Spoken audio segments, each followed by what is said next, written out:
commission. So we would like to give a very, very warm welcome to everyone who has been both working on the performance measurement work group and also those who have so graciously agreed to join us in our good work.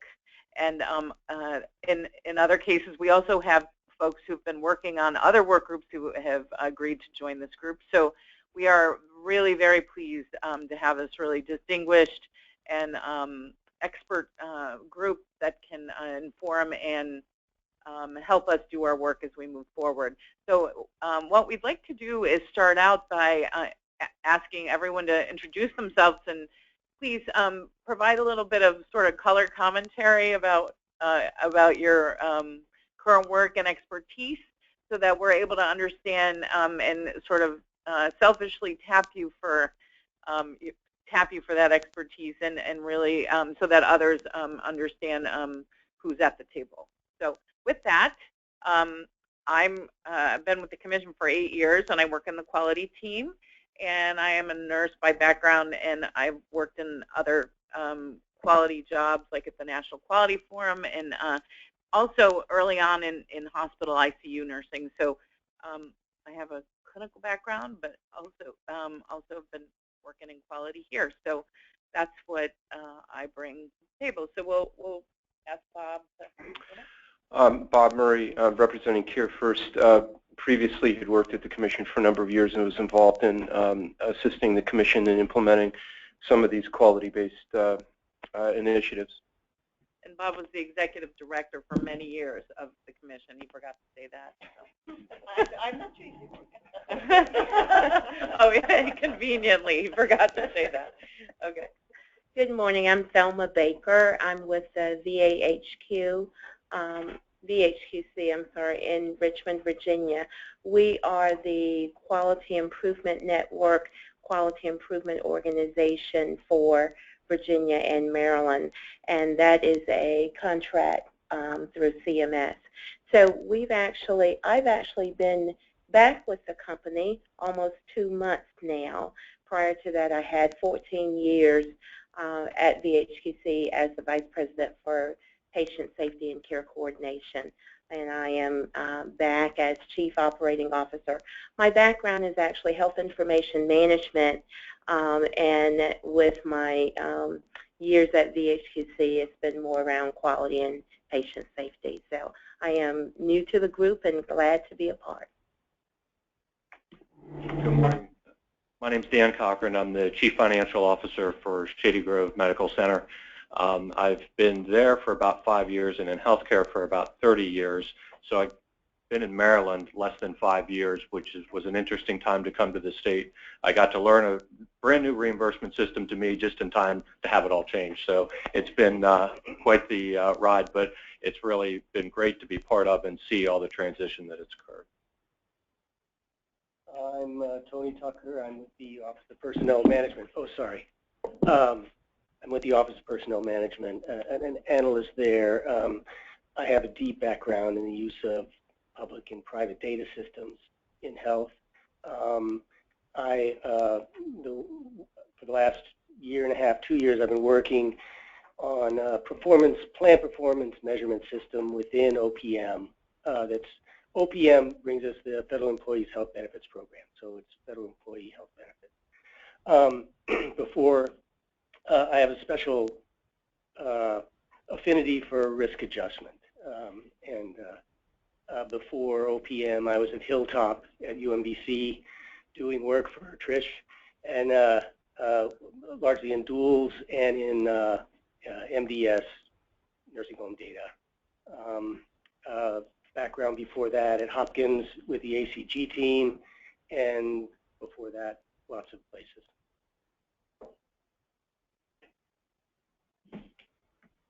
Hi, good morning. I'm Zahid Butt.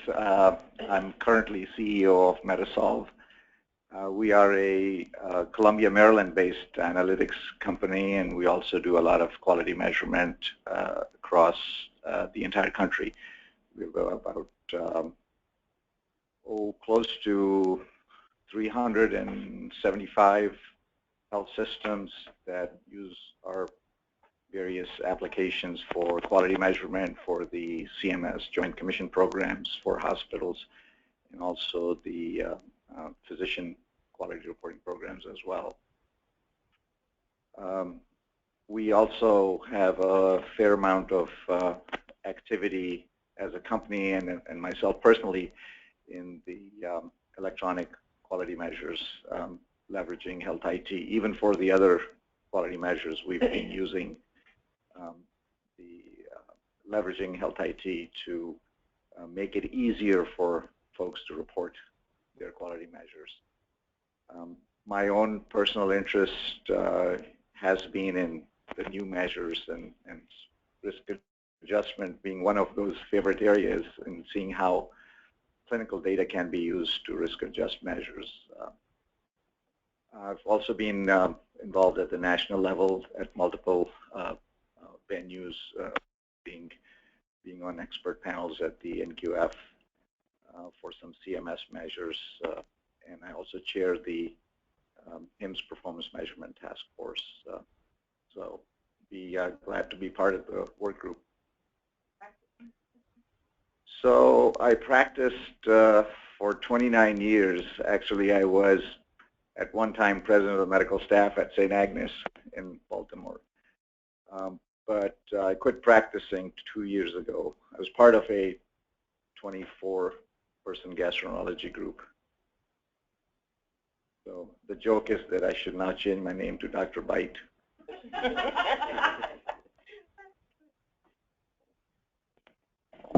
Yeah, I'm Ed Baranek, in the finance team at Johns Hopkins Health System, and responsible for HSCRC matters associated with our 4 Maryland hospitals for the health system.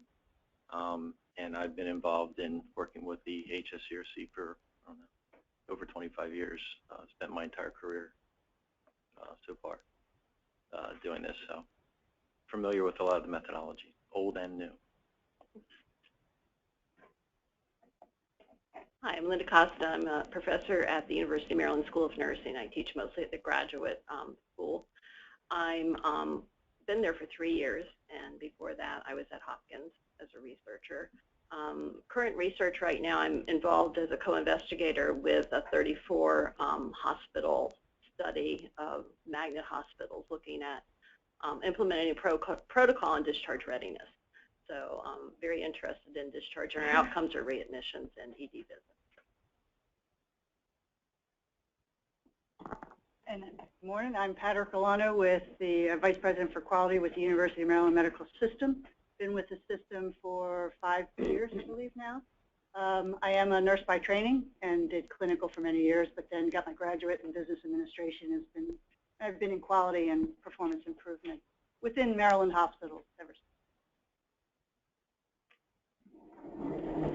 Good morning, Chad Perman, Department of Health and Mental Hygiene, Office of Population Health Improvement. I'm the Director of Health Systems Transformation, where I work on payment and delivery system reform. Our office is responsible for the SHIP framework, and I have some background in performance measurement, both at ARC, where I developed performance measures around HIT measures, as well as where I previously did healthcare consulting, doing development and performance measures for DSRIP programs. So happy to be here. Good morning, I'm Ben Turner with the Primary Care Coalition of Montgomery County. So we administer county programs in Montgomery County that serve the safety net population, about 27 to 30,000 people who are mostly kind of in the uninsurable population. And we're working right now on a lot of work around updating that system to keep up with all the transformations and still deliver a high quality of care. So we're looking at a lot of these we're in the first steps of looking at a lot of these same issues in this very local system.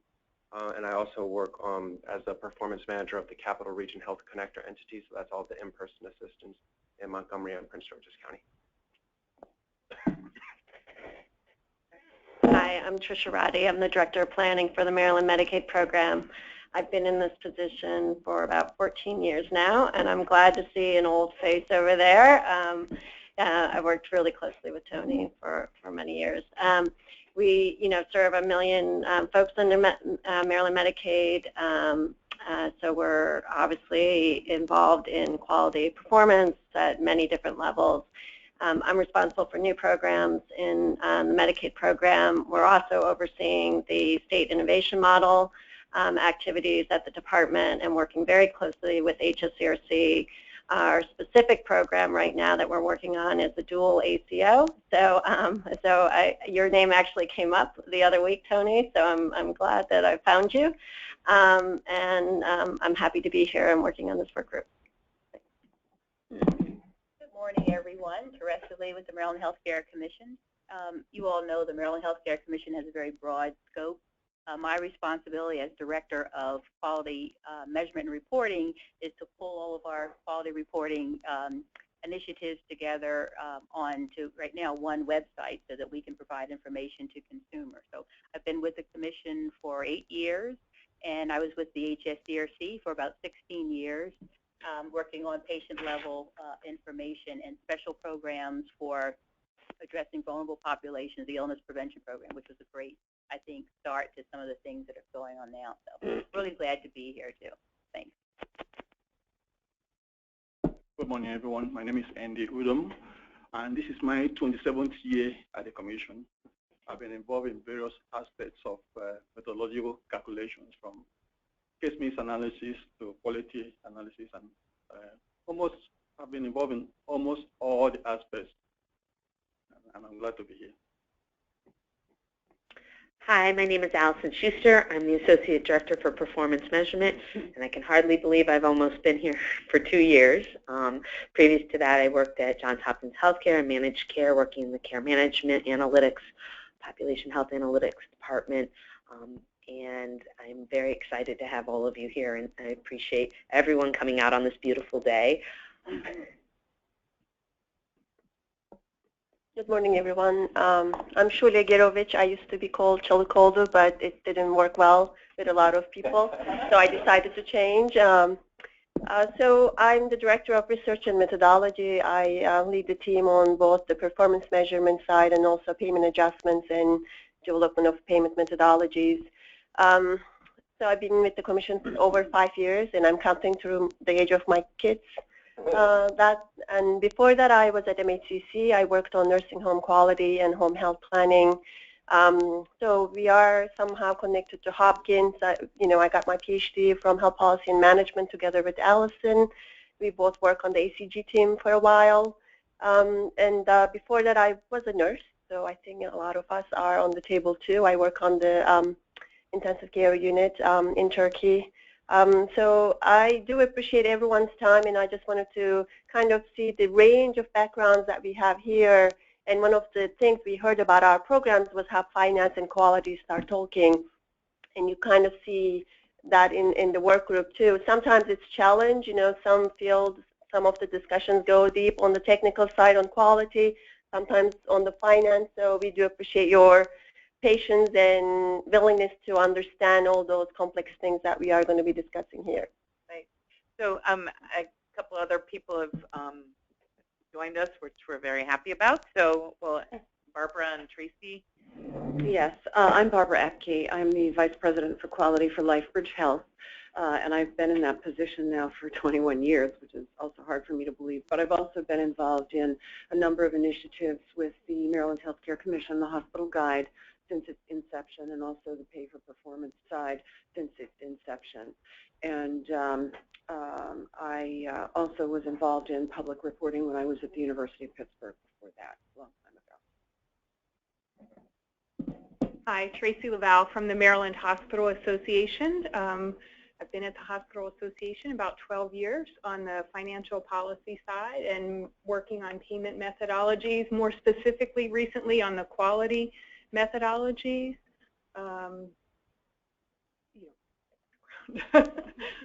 Good to be here. I know one thing, Tracy used to be a physical therapist. So with a master's in public health from the Johns Hopkins School of Public Health. There you go. So can I ask if there are others on the phone who have joined us? No. We do have 2 people joining that are they're contractors with us through Mathematica. policy and research, and they're helping us with program development and expertise and some implementation. And I believe it's Bailey Orsham and Eric Schoen are the team members that I think are on the phone with us right now. That's correct. Thank you for having us. Hi, Bailey. Welcome. Good morning. Thanks. And say again, please. Oh, John. Hey, John. You want to introduce?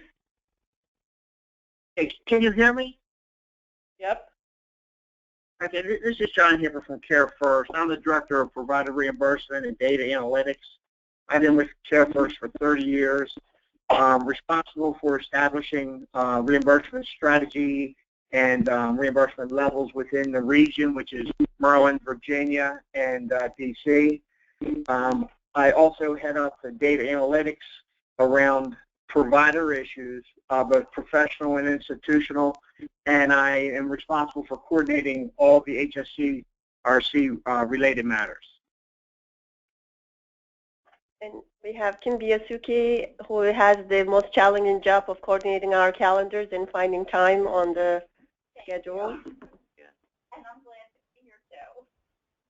Great, thank you so much. So what we wanted to do is just briefly take a peek at the agenda. So what we'll do first is review the performance measurement work plan that we've laid out. You'll see that it's full at the beginning, and then there are meeting dates with no real tests yet, but I think those things will evolve and unfold as we move forward through this process. We did want to hold times on the calendar so that we could make sure we had a meeting time set out that was expected, and then if we can cancel, we'll do that. The second item is we'll provide program updates, and with that a little bit of a synopsis of the programs themselves. And then we wanted to add that after the meeting for about a half an hour or so, we have up to an hour, we'll convene for anyone who'd like to stay after and talk more about any program questions or details that certainly the new members and anyone else who'd like to join. So we'll extend that. There is no food, sorry. So in case that informs you. The next item on the agenda will be a discussion of first presentation about the efficiency measurement area and tasks that we have before us, and then we'll have a discussion about that. And then we have a future strategy short document that we have some key questions. We want that to be a living document.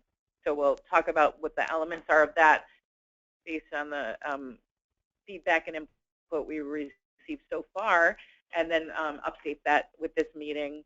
And then we'll talk more briefly about some ICD-10 transition issues related to our programs, just to give you a snapshot of that. So Donna Kinzer just joined us. Okay. If you would introduce yourself to the team. Hi, Donna Kinzer, HSCRC. You missed you want color background. Color background. Yes.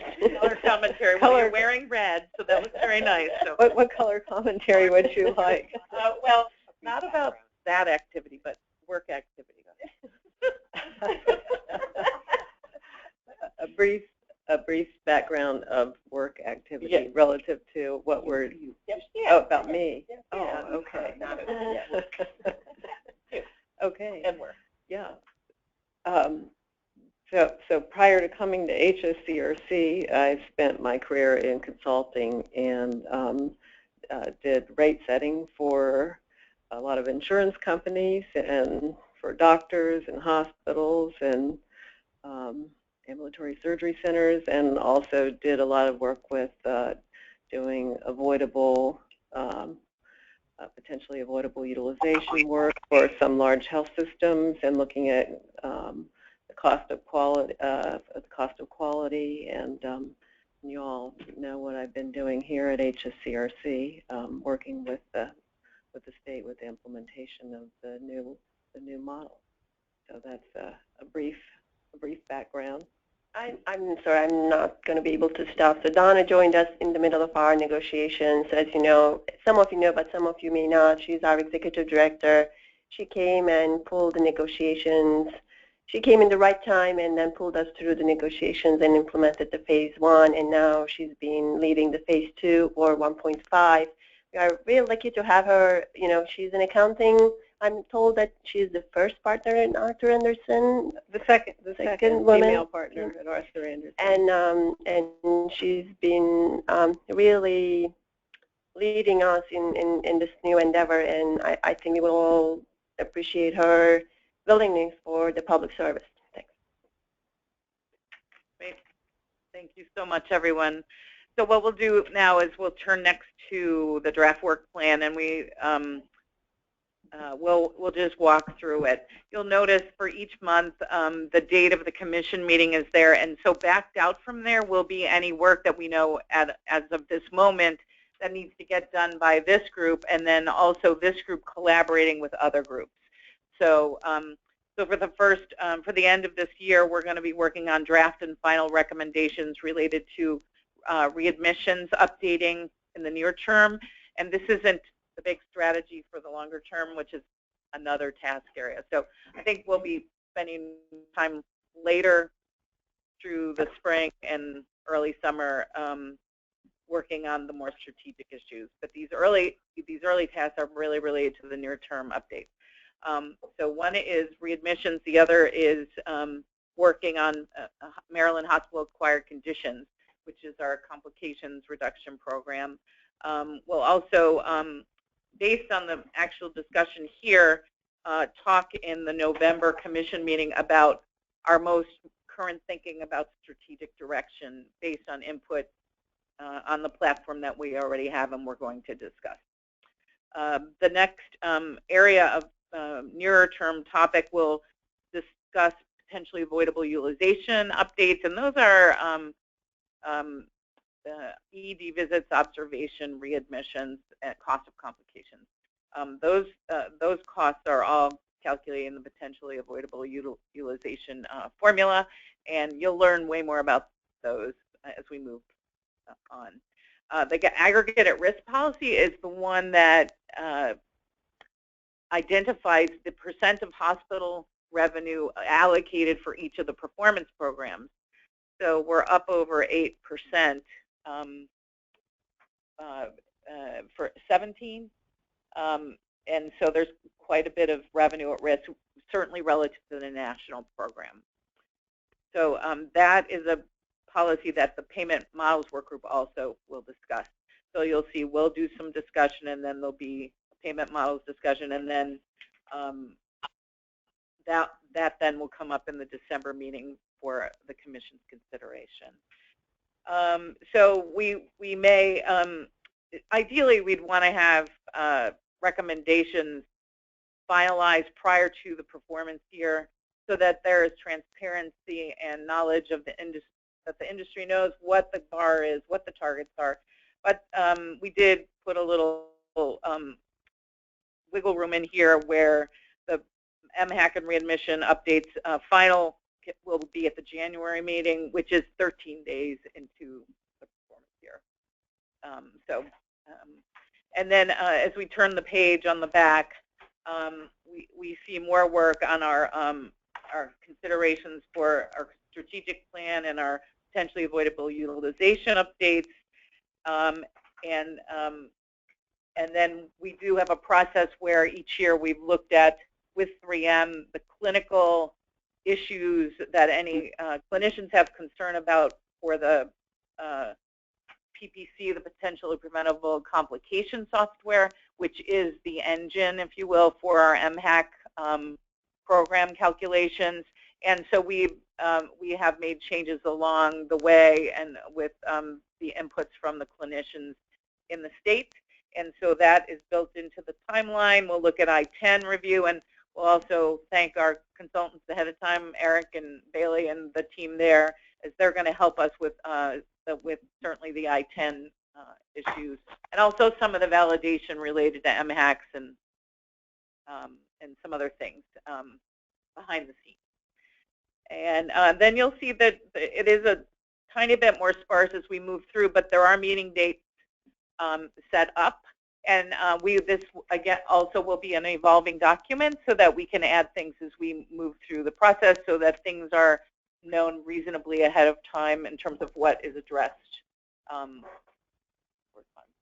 So just in general, you'll see couple subgroup meetings. So we have currently a readmission subgroup meeting that we are working through the technical issues around socioeconomic adjustment.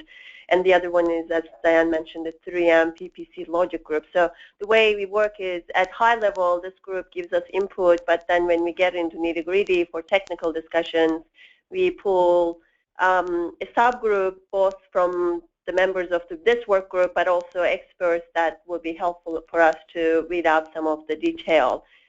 One item that is not laid out right now is the efficiency measure. So I just wanted to make it clear that efficiency measure is going to come before you as well, and also on the payment work group, which is our other HSCRC work group, deals with the payment adjustments.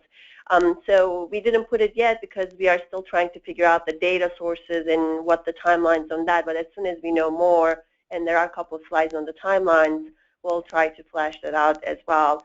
And in general, as you know, we always have packed agenda. So in the first couple months, we are going to be focusing on narrowly to our January deadline for all the things we want to do for the upcoming performance year. But the strategic discussions, we had one very good meeting back in June. I encourage you to listen to the webinar that we had with actually it was a different group of people too, in addition to our regular work group members.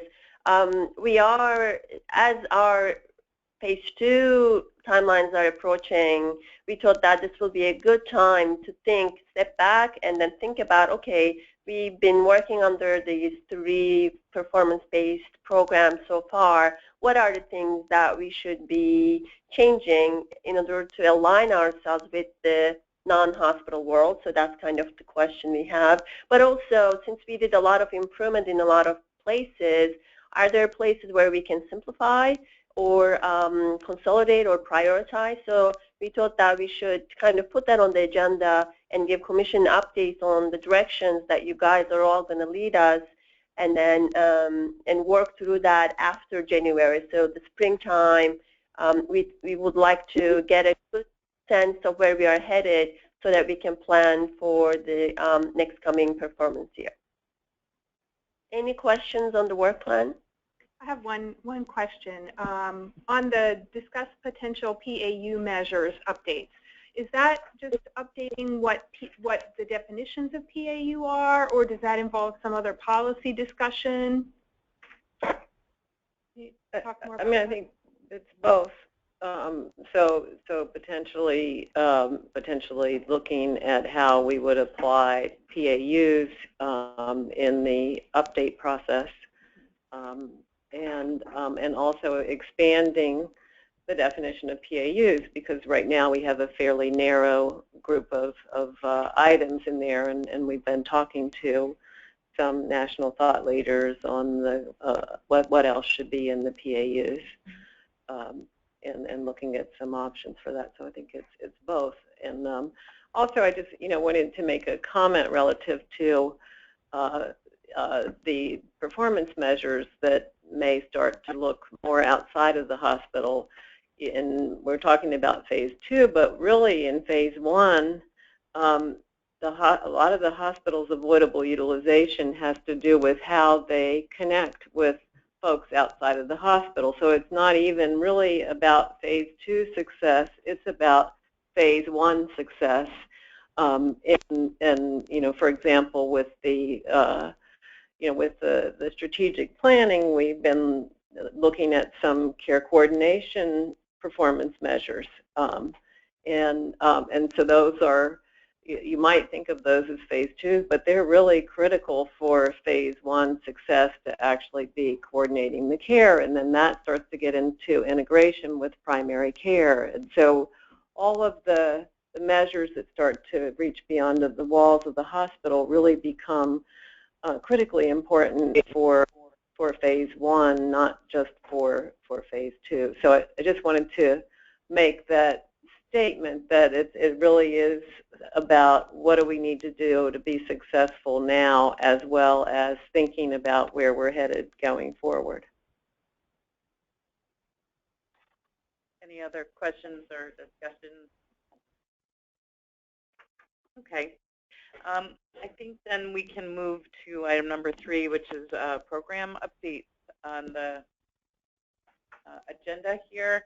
So we can start out with some overarching principles that have been in place for our programs over the last several years, and you'll see that there are there's a balancing act, if you will, with some of them in order to achieve them.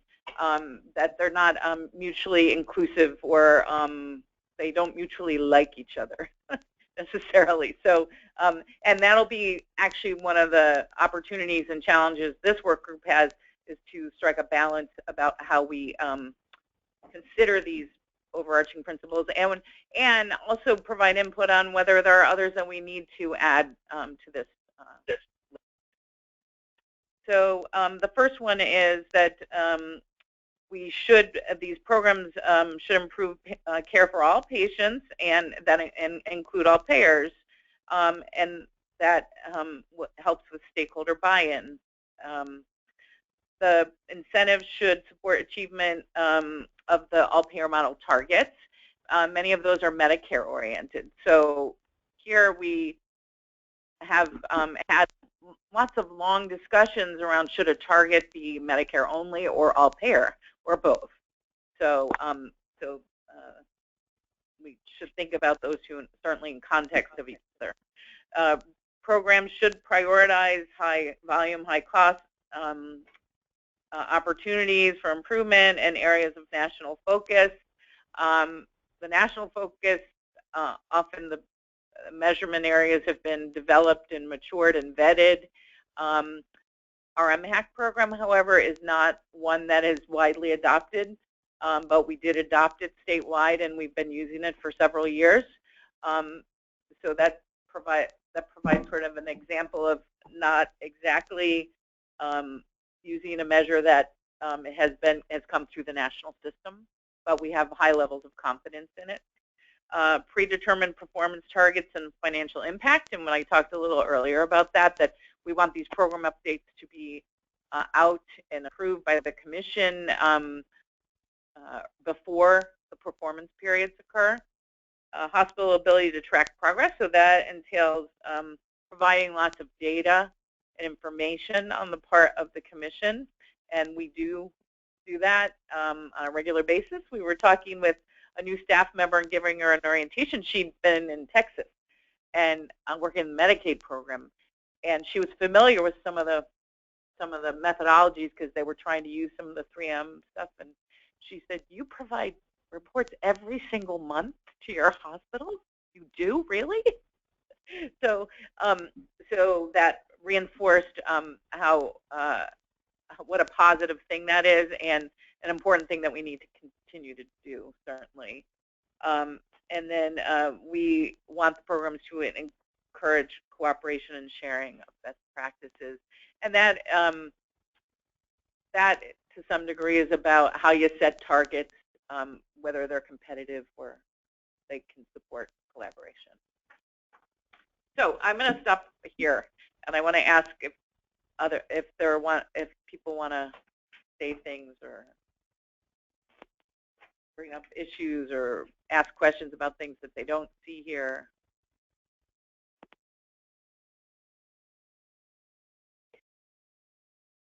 I guess the one thing that I might suggest we consider adding has to do, maybe it fits more with the strategic plan, but as we measure more and more things, we have the potential to be measuring, I'll say, too many things, in that it's hard to, some are more important than others, just like outcomes are more important than processes. So as we look towards what we want all the quality measurement programs to be, we may want to have in there a principle that says measure the things that are most important to patient outcomes, cost reduction. And so that may mean I'm all for adding in measures that make sense as we grow, but at that same time we may want to consider other ones that we should take off, kind of like we do with the QBR program, and topped-out measures drop off, but we may consider beyond that there's some things to drop off. Just a comment to add to that. First of all, I do agree with that, because I remember laboriously talking in the group a couple of years ago about what should be dropped because it's topped off, for instance. And it does help us to move forward and stay ahead, or at least neck and neck with the rest of the nation. The only other thing I wanted to say, I wanted to first of all compliment you on the frequency of data that you send out. I do think there is transparency, but our hospitals have difficulty matching your measurement in such things as readmissions, because we don't know how patients are readmitted to a hospital in Florida, for instance, and also severity adjusting. So I was pleased to hear that your background and interest is in severity adjusting. I think you bring a lot to the team. But I think that's also something that hospitals struggle with. How do you really know that there's a correct way to do that? So again, thank you for the frequency of the data, but also we really aren't able on the hospital side to do our own calculations to match, except on a very internal way.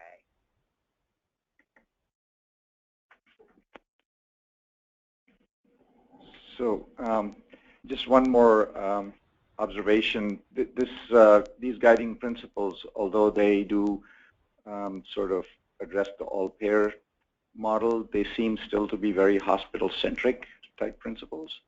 Perhaps adding a principle that says consider all locations of care, including in ambulatory settings and perhaps long-term care. Yeah, I think, we would work on these principles in relation to our strategic discussions, and I would envision that we would add a lot of, or a few at least, to think about that alignment and how we are interacting with population health and community health. Yeah, that's very cool. Thank you. And at least in terms of priorities, I think we might not be focused on the quality of delivery in those institutions, except as they impact the hospital. And so there really is a strong impact of things that happen outside of the hospital. In the hospitals, for example, the quality in long-term care has a significant impact on hospitals. So there may be things that we want to pay attention to in terms of things that are coming inbound from other locations that could be avoidable. And so that's part of the reason why we're so intent on trying to improve the avoidable utilization so that we can reach backward with quality indicators. Sure, absolutely understood. And I understand the prioritization process. I was just trying to sort of see that in the per capita cost model, yes, those care settings are very important. Yes, they are. Yes, absolutely. And it may be that they've already defined some of the quality indicators that we would need to be picking up. So that'd be great.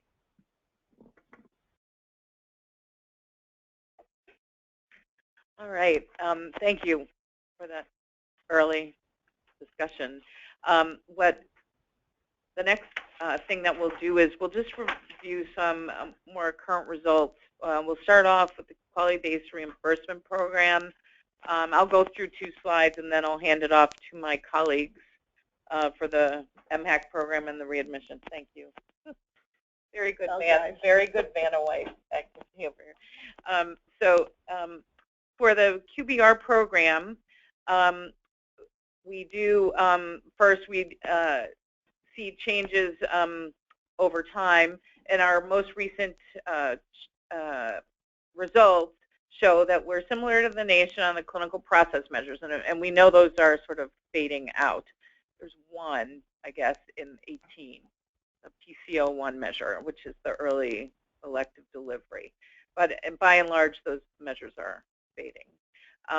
We are, the good news is, better than expected on the 30-day heart failure, heart attack, pneumonia, death measures. I think almost all of our hospitals perform better than expected on that measure. We are better than nation on CLABSI to the tune of almost half the infections, I think. If the national SIR is 1, we're close to 0.5.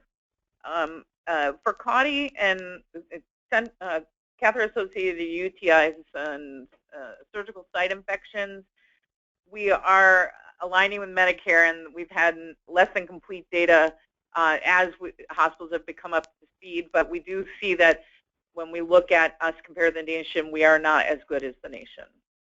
So we'll monitor that over time to see as focus and complete data comes online, what happens with that. We are not stellar at the HCAP survey measures. There are 8 areas, and they've added a 9th, care transition. And where we're really good or decent is the discharge information area. And there's been a lot of focus on reducing readmissions and on discharge planning. So that is not a surprise, potentially. But we have to crack this nut, HCAP. Do you know, excuse me, Diane, do you know our ranking in the nation at this point? It is so delayed, the information that comes out from CMS. I'm just wondering if we have any update on our positioning in the nation. As Maryland, we were really low, and I don't know if we've moved up. I don't know, but I would guess that we're in the in the 40-something. So that's something we can look into. It would be helpful, just because the data is so old by the time it comes out. Well, we don't have insights into very new data, and we've been trying to work together with our colleagues, and we understand the challenge about that. We're trying to work through bureaucracy and data use agreements in order to figure that out, to get a little bit earlier data. Yes, indeed. And then the final QBR scaling, and okay, I think I didn't put that in there, so you can ignore that last bullet. So if we go to the next slide, what we have. Do you have a comment? Yeah, I just wanted to ask, I apologize if you've discussed this before, but with regard to some of the infection measures where we're not performing as well, do you think that it's largely as a function of the data issues that you mentioned, or I'm curious as to what the assessment is? CAUTI and SSI. Would you mind using your microphone? Teresa Lee should know better by now, right? We do perform an audit of the data, so I think in most cases it may not be as much a data issue as it is hospitals are now joining the rest of the country in reporting this information. The challenge is we're not doing very well on CAUTI and ICUs, and now it's expanded to hospital-wide CAUTI and CLABSI. So I think that's going to be a challenge as well. But I think there are the Maryland Hospital Association and the HQC, there are different programs that are out there to try to get hospitals to improve on their performance in this area and certain preventive activities. So there is a lot of work and a lot of progress that's been made. But I don't think the CAUTI particularly is more data-driven right now, but the CLABSI, no, because we've had that in place for some time, and that improvement is real. But I think we do have a problem. And there are other infections like C. diff and MRSA. We're not doing very well either. They're not here, but they're just coming on. Yep. So we don't have results from those. But you know from early data from the CDC. We started reporting those on the guide. So you can see that we're still, we're not doing very well. Performance needs improvement as a state. Is that, when you mentioned CDC, is that NHSN data or is that claims data? NHSN. No. NHSN. Yes. These are all Yeah, let me clarify. Yeah. These central line bloodstream infections, catheter UTIs, and surgical site infections, and then the Clostridium difficile and methicillin-resistant Staph aureus. Those 5 infection areas all are gleaned from the chart using the NHSN algorithm, and they're entered into a system. So they're a clinically abstracted measure, and they look at lab data and other things. There's complex algorithms. They're not submitted in the data. That's very helpful. Thank you. As part of that review I just mentioned, we're looking at comparing the HSCRC data to the NHSN data to the extent we can, because we're talking about surveillance definitions versus clinical definitions. But we're using that as an opportunity to kind of look a bit more at data quality, right, for the infections data. Right. And I want to mention, I think there was one audit finding that, and I forget which infection, was it SSI, that using our claims data, you were able to find some false negatives of infection. Right. We find it on both ends. And in fact, we have that webinar I mentioned to you this afternoon. We're going to go over the audit results. Right. So it actually was helpful in validating the claims data. Just one other quick comment, because I was at Teresa's meeting just a couple of days ago, and I do think we got a little bit of a late start in CAUTI in Maryland. I do think we have work to do. I do think some of the issues are cleaning up the definitional aspects, because all it takes is we have a new system infection prevention person, for instance, and then there's concern about accuracy of definitions. So I think we need to get that out there, sharpen it up a little bit with NHSN, and just revisit that a bit. But I do think hospitals are really pushing. We're just a little bit behind. And the other challenge is that NHSN frequently changes definitions. So they're going to remove Candida from these infections. So you'll see the infections go down, for example, CAUTI, but they'll go back up because it's going to go beyond ICUs to med-surg units and other units. So there are a lot of data issues with these. Right. I should say, too, the CAUTI is one of the non-acute measures that it's used in other sites, settings of care. So that is something we should look at as we move forward, as we add in other settings and consider how measurements should be done. Diane, how current is the data that the Commission looks at? A year old. Okay. Yeah. So you're a little bit closer than CMS. They're generally 2 years old.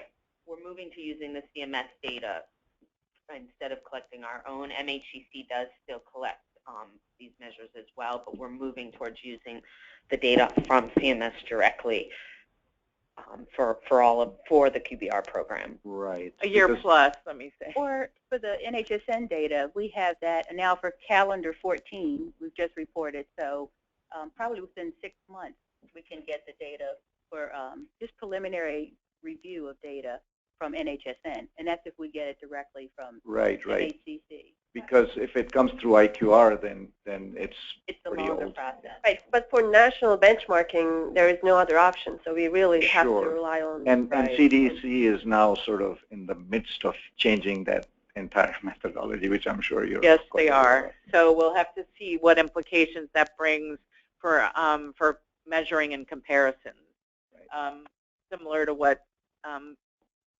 might come up with I-10, for example. Yeah. If we move to the next slide, there was a recommendation that just was presented this earlier in the month to finalize, and we're already for fiscal 18 because performance year starts for several of the measures October to September because of that lag that Zaid was mentioning. Some of the measures go through the calendar year, but in any case, we'd want to approve a recommendation that began October as early as we could in October or September even. So in the October meeting, there was a recommendation to continue to allocate 2% at risk for this for these measures, and then there was a recommendation to adjust the domain weighting. So you'll see what I put in here was a chart that shows what CMS is doing versus what we're recommending for our program, so you could compare the national with us. So for clinical care domain, we recommended a 15% weighting, and so CMS's measure is 30-day, 3 conditions. Our measure is all-cause mortality inpatient. It's a broader measure, but it's a shorter time period. So the second area is patient experience / care coordination, and there's the 8 domains now, the new 9th one with care transition added, and we recommended, and that was approved, a 50% weighting of that score, of that area to determine a hospital's final score, whereas CMS has that at 25. For safety, that includes the 7 infection measures, patient safety indicator 90, but there's a problem with that one because of I-10 transition, so that's sort of in limbo a little bit. And then the PCO1 measure, which I had mentioned earlier, 39-week early prior to 39-week delivery. And CMS is recommending 25 is implementing 25, and we have 35% for that. For efficiency, we don't measure it in the same way. We do look at the cost of these potentially avoidable utilization areas and apply an adjustment to hospitals' global budgets based on that calculation, whereas CMS has a 25% weighting of the Medicare spending per beneficiary, which is 3 days before, 30 days after spending by patient measure. And then finally, I think that's where we sit now for fiscal 18 and what's been currently approved before we consider this new strategy and potentially some big changes to the program. May I make a comment about these domains, or is that what you're asking us to hold until the end? Well, this is what's been approved, but you certainly can make a comment. I would just like to point out a review that we just completed. And I want to preface my comments by saying, as a quality person, I am 100% supportive of the patient experience and that survey driving quality process. But I'm also looking at the weight that's been put on this. So while we absolutely have opportunity and need to move, when we look at our patient responses, 90 to 95% of our patients are answering either usually or always. So to assume, because of our top box score being low and absolutely needs attention, the reality is should not be assumed it's because our patients are not happy. So my question and my comment is the amount of weight that's been put to this. So let me just say, so with the 90 to 95% response of usually or always, when we look at our system at Maryland, University of Maryland Medical System, the financial weight that's been put on this to move from where we are to where our targets are, which would be halfway between threshold and benchmark, it's about $7 million impact. And that impact, so my question is are our patients expecting this type of a program where we're putting so much financial weight to move the patient from usually to always?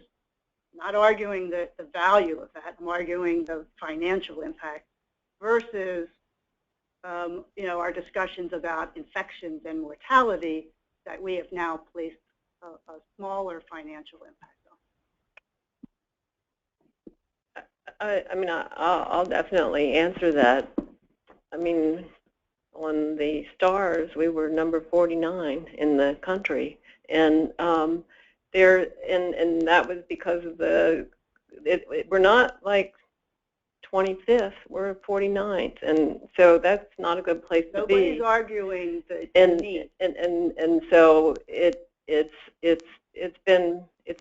was pointed out by CMS in our value-based purchasing exemption that we needed to do something about it. It was noted in the letter that I know we've shared the letter with MHA to say, hey, you really need to do something about this, because this is not the first time we mentioned that this isn't getting taken care of.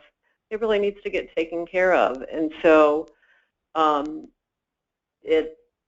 one way of getting people to focus on it is to put money on it. But you're putting money. I absolutely understand the priority of that. I know, and I'll put my tongue in my cheek a little bit, but when I leave the car dealer, I get 2 phone calls and to make sure I'm going to rate them 10 and that I had a good customer satisfaction. And I know that, and I spend a lot more money at the doctor's office, the hospital, but sometimes in the past the hospitals don't even have one contact, and so I think there's a customer satisfaction issue that apparently is being addressed better throughout the rest of the country than it is in Maryland, and so until we can get our rankings up, we're gonna be putting money on it. And I know it might not seem like it's highly correlated with quality, no, but I'm not suggesting. But it is highly correlated with customer satisfaction. What I'm pointing out is $7 million shift from usually to always, when in fact we have other clinical opportunities that I think from a patient care perspective is just as important. I am in no means trying to say that getting to top box is not important. I'm just saying, have we put these dollars in appropriately? I understand the point. The point is the position relative to national rankings. When it gets back up to the middle, we'll take the money off of it. Well, and perhaps we can start thinking about, I think you both make valid points, but perhaps we can start thinking about experience of care as a way to engage the patient and actually improve the health outcomes. That's where all of this is supposed to be driving. Absolutely. Yeah, I totally agree. And I mean, I do think a lot of it is about the lack of engagement in terms of actually talking to people after they leave. So you think you would usually, if you were not engaged, and always if you were? Yes, I think that would be a definite movement. The more you talk to somebody, they are going to give you a higher rating. I think so. I think if it were in a vacuum, usually or always you couldn't, how could you argue it? But if it's relative to others that are actually achieving it, and it... Believe me, I'm not arguing the need to shift. I'm just arguing the weight that we put on this and the dollars that we put on this. So, you know, I am in no means sitting here saying I don't believe that it's a valuable metric and that I don't believe we have to move. I'm just saying I think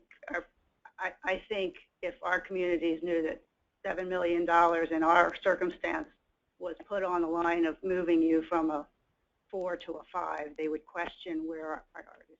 But I'll just give a couple examples, and I don't want to belabor it, but going with what Chad was saying, and I've lived out of the state quite a bit,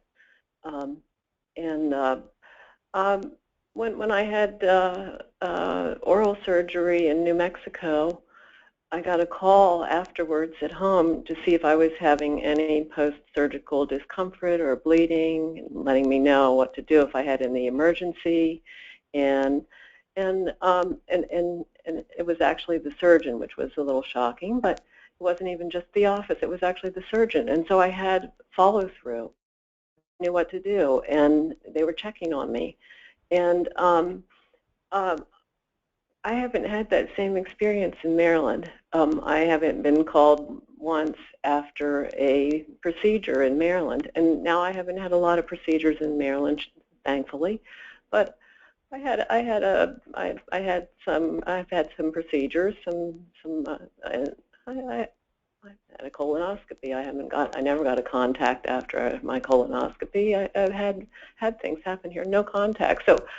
I mean, I can see the difference in the patient's attitude of saying, "Oh gosh, I know exactly what to do," and you know, I can tell you some stories about friends here and not getting post-surgical calls from the hospital, and they ended up being readmitted and having a serious complication because of something they didn't know what to do. And a simple call at home to say, "Mr. blah, blah, blah, do you have blah, blah, blah?" And he would have said no, and he could have gotten back to the hospital before he had an emergency colon resection. after a simple hip procedure. So I really think that we need to have more patient engagement after they leave the hospital, and I'm betting that that's going to be one of the big payoffs to get the satisfaction ratings up and to get the patient engagement. I mean, that's just my gut reaction.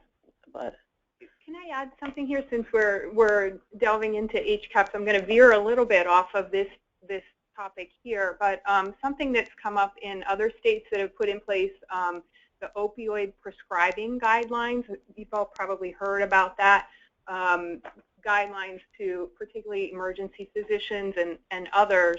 But that could have an impact on our HCAHPS scores related to pain management.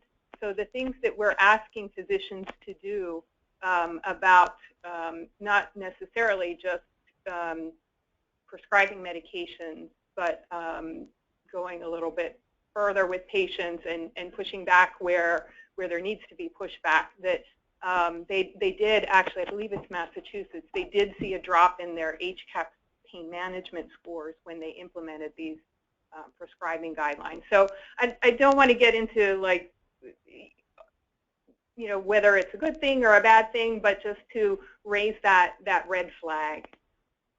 So, I think we need more information in terms of what hospitals are planning or doing right now. You know, we discuss a lot about the financial impact where we are, but from our perspective, we want to hear more about what is the plan, right? There is a big, it is a big financial impact right now, and that's intentional, because if opioid rules are national, it's implemented nationally, if that's the only way that we will say, oh, that's why we are lacking, we could explain that. But I don't think that we have seen any, on-the-ground information about why our HCAHPS are lower and what hospitals are planning to do, either collectively or system-wide or individually.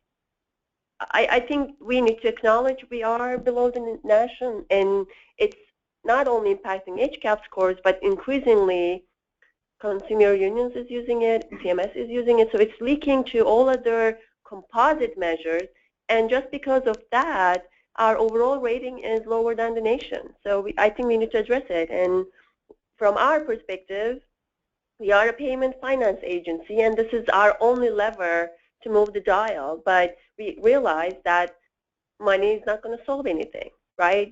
There needs to be an implementation plan on the ground, and HCRC wouldn't get into that world unless you want us to do. Just one more comment, because I think the discussion has been good so far. I don't know any hospital that isn't, at this juncture, pouring lots of resources, lots of effort into HCAHPS improvement. And I do think there's measurable improvement, but of course there's a data lag. I don't think it's a bad idea, though, to take a look at what is different in Maryland. We already know that there are certain states, certain urban areas, certain mixes of patients that make a difference, but not to make an excuse for it, but to look for a way to make it improve without costing a fortune. So I do think that might be a worthy exercise, a subcommittee, something like that. But I do think there are some differences that we need to look at, and maybe look at. We could actually look inside of Maryland. I mean, Mercy has gotten their HCAHPS scores up pretty high, and I think Hopkins did too. Ed can correct me on that if I'm wrong, but I think Mercy and Hopkins have done a good job of getting their numbers up. So maybe we can figure out what they did, because whatever it was, it really worked. I think we can look back to the information from the Learning Network that MHA put together with Carrie Brady, who's a national expert on HCAHPS, and that ran for 9 months. Right. And actually, just to this point of looking at which hospitals have improved recently, which ones have higher scores relative to their peers, we've actually already done that. We put out a report and then a guide a few months ago. So that it's a great suggestion. We did that. So just to kind of sum up, I think what one thing that we've been saying is there's no question that we do need to improve. And I do like Chad's point a lot about the real changing HCAHPS scores is really about engagement, and it's a whole cultural change. And so there's no question about that. I think what really the finer point that Pat was trying to bring out is prioritizing. And so I'll just leave it to that. There's no question that that needs to happen. The question is prioritize. So if we could move on, just because I want to make sure we get to, but I do appreciate the discussion, and it's not dead. It's clearly we need to do some more work. So for QBR update considerations, we still need to finalize this 2% of revenue, which is will be addressed by the payment models and then the commission. And then the preset scale. So we're having, previously it was a revenue neutral scenario where you didn't know where you landed till the end of the year, and everyone at the top relatively got a reward. People in the middle were sort of not harmed, and then at the bottom of performance you got a penalty, and it was all neutral to the system. Now there's a scale where if you perform at this or this or this level, you know what your revenue reward will be or your penalty. We have to finalize that for fiscal 18. So that is the QBR subgroup that's working on that, and that will be addressed in short order. So we'll move now to readmissions. Good morning. So this will just be a brief overview of the Readmission Reduction Incentive Program. Again, for anybody who's new or just wants a refresher, we are going to meet with people after the meeting if they're interested. But this program was put into place last year in order to support the waiver goal, where we need to reduce Medicare readmissions in Maryland to being at or below the national rate by 2018. However, this is an all-payer program, and that is something that we will discuss further. The measure we look at is just a case mix adjusted 30-day all-hospital, all-cause readmission rate. And for rate year or fiscal year 2017, hospitals need to improve by at least 9.3%, comparing their performance in 2013 to their performance in 2015 in order to not be subject to penalties. There are added this year scaled penalties up to 2% for hospitals that actually don't improve 9.3% or get worse on their readmission rate, as well as we've upped the rewards to 1%, but again, those are also scaled starting at the 9.3% mark. The measurement, we do adjust for planned admissions, we remove newborns, we count same-day transfers as a single hospital stay, we remove deaths, and rehab hospital discharges are also excluded. The things that we're continuing to look at, and we do have some language in our rate year 17 policy, is that we're going to still look at what impact reductions in admissions have, what impact socioeconomic or socio-demographic factors have, and this issue of all payer versus a Medicare trends, and we may make rewards adjustments to rewards or penalties as needed. So we will be working with this group to kind of figure out where should those thresholds be for potentially some adjustments. So just clarification, rehab hospital discharges are excluded. So so this is acute care hospital measure. So we have 2 rehab hospitals that we exclude from the algorithm. But rehab cases in acute hospitals are still part of the measure currently. Thank you. So these are our latest results on readmission trends. And as you can see in this is the monthly case mix adjusted readmission rate. The red line is an all-payer line. The gray line is Medicare fee-for-service. And then you can see in the little table what the rates were through July of each year. And then at the very bottom row, you can see on an all-payer basis, there's been a 6.8% reduction in readmissions comparing year-to-date 13 to 15, and a 5.8% reduction for Medicare fee-for-service. And then this next chart just is showing you by hospital the change in the all-payer risk-adjusted readmission rate. Again, the little box and the blue line indicate that 9.3% goal that we have for at least the minimum reduction, and we see that 15 hospitals are on track for achieving that goal. You can then see sort of a fairly even distribution up to then some hospitals that have had an increase. Allison? Yes. Could you just address one thing that maybe I'm not as well informed about as I should be, but working in a system where there's a lot of variation among where hospitals started, if one hospital in a system began with very, very good readmission rates and we're looking primarily at improvement, that's a much steeper hill to climb for them than if you start out looking really bad. So just refresh my memory on how we're factoring for if you already are at a very good rate. Right, so that will be one of the issues that this group is going to need to consider is how are we going to look to add attainment to our model. However, previously when we've looked at this, we've seen that even hospitals with good rates have been able to improve. And one of the reasons we set the target the way we did, comparing 13 to 15, means that if in 14 you had a 10% reduction in your readmission rates, for 15 you just have to stay the same. So that was part of our trying to handle that issue, but that is something this group is going to need to consider and something we are aware of.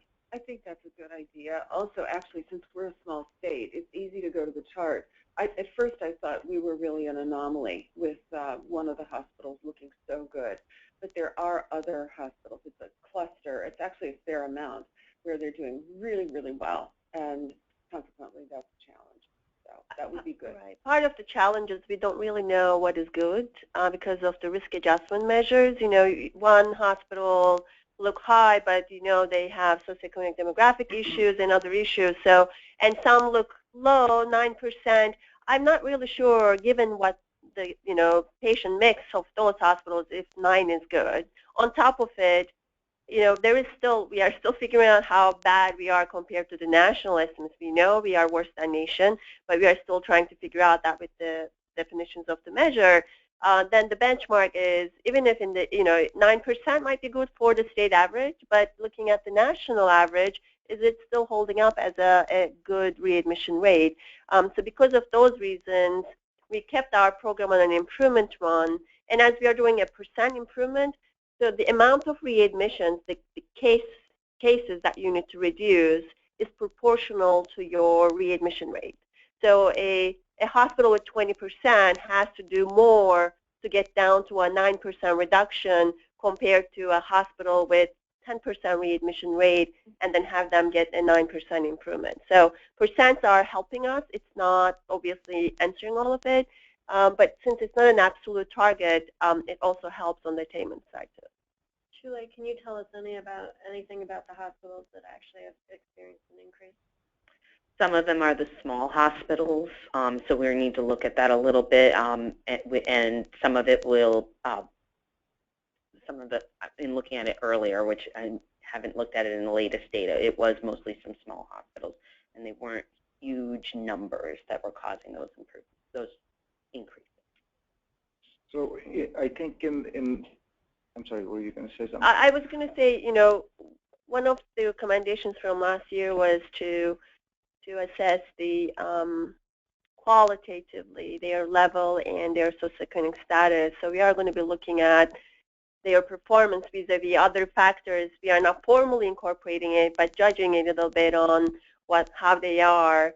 But I would say that we are, regardless of your size, we are concerned with those hospitals who have increasing readmission, given our state rate is much higher than the national. So we should expect that everyone to improve on the readmission rate. So I think there are two specific goals in this measure, it looks like. One is a state goal to be below a certain national goal, and I think the total reduction meets the need for that, regardless of how you got to it. But when the individual hospital payment has to be adjusted, that's where all those issues come in, whether you are methodologically accounting for people who have been able to attain certain thresholds or who have some achievement scores and whatever the methodology is that the differentiation between those hospitals is more important for the payment part of it, as opposed to in aggregate where you have a certain goal that you want to achieve. They're both related, but methodologically slightly different how you approach the two goals. Alison, is the national Medicare rate on the previous slide?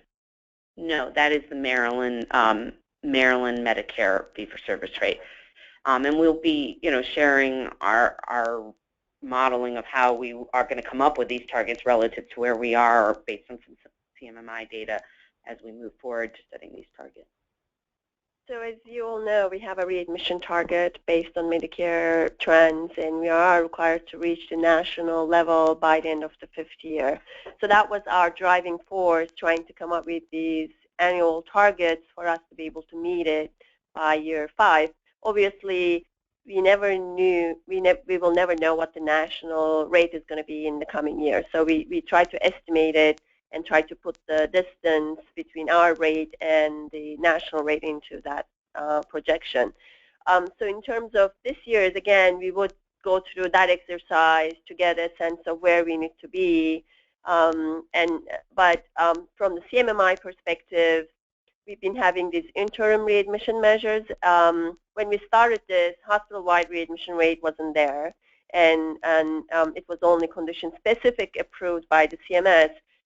So initially, we started with the partnership for patient readmission specifications, but immediately, that measure got cleaned up for the denominator. So they removed the patients who weren't enrolled after 30 days of their discharge. So the measure has been kind of a living measure. If we have living documents, this is also kind. So they've been changing it, and we are working with them to finalize it so that we have a measure by the end of this year that we lock down and then assess our performance. All these changes are improving our performance vis-a-vis the national. The trends are changing, but because we don't have enough, well, we have lower Medicare penetration.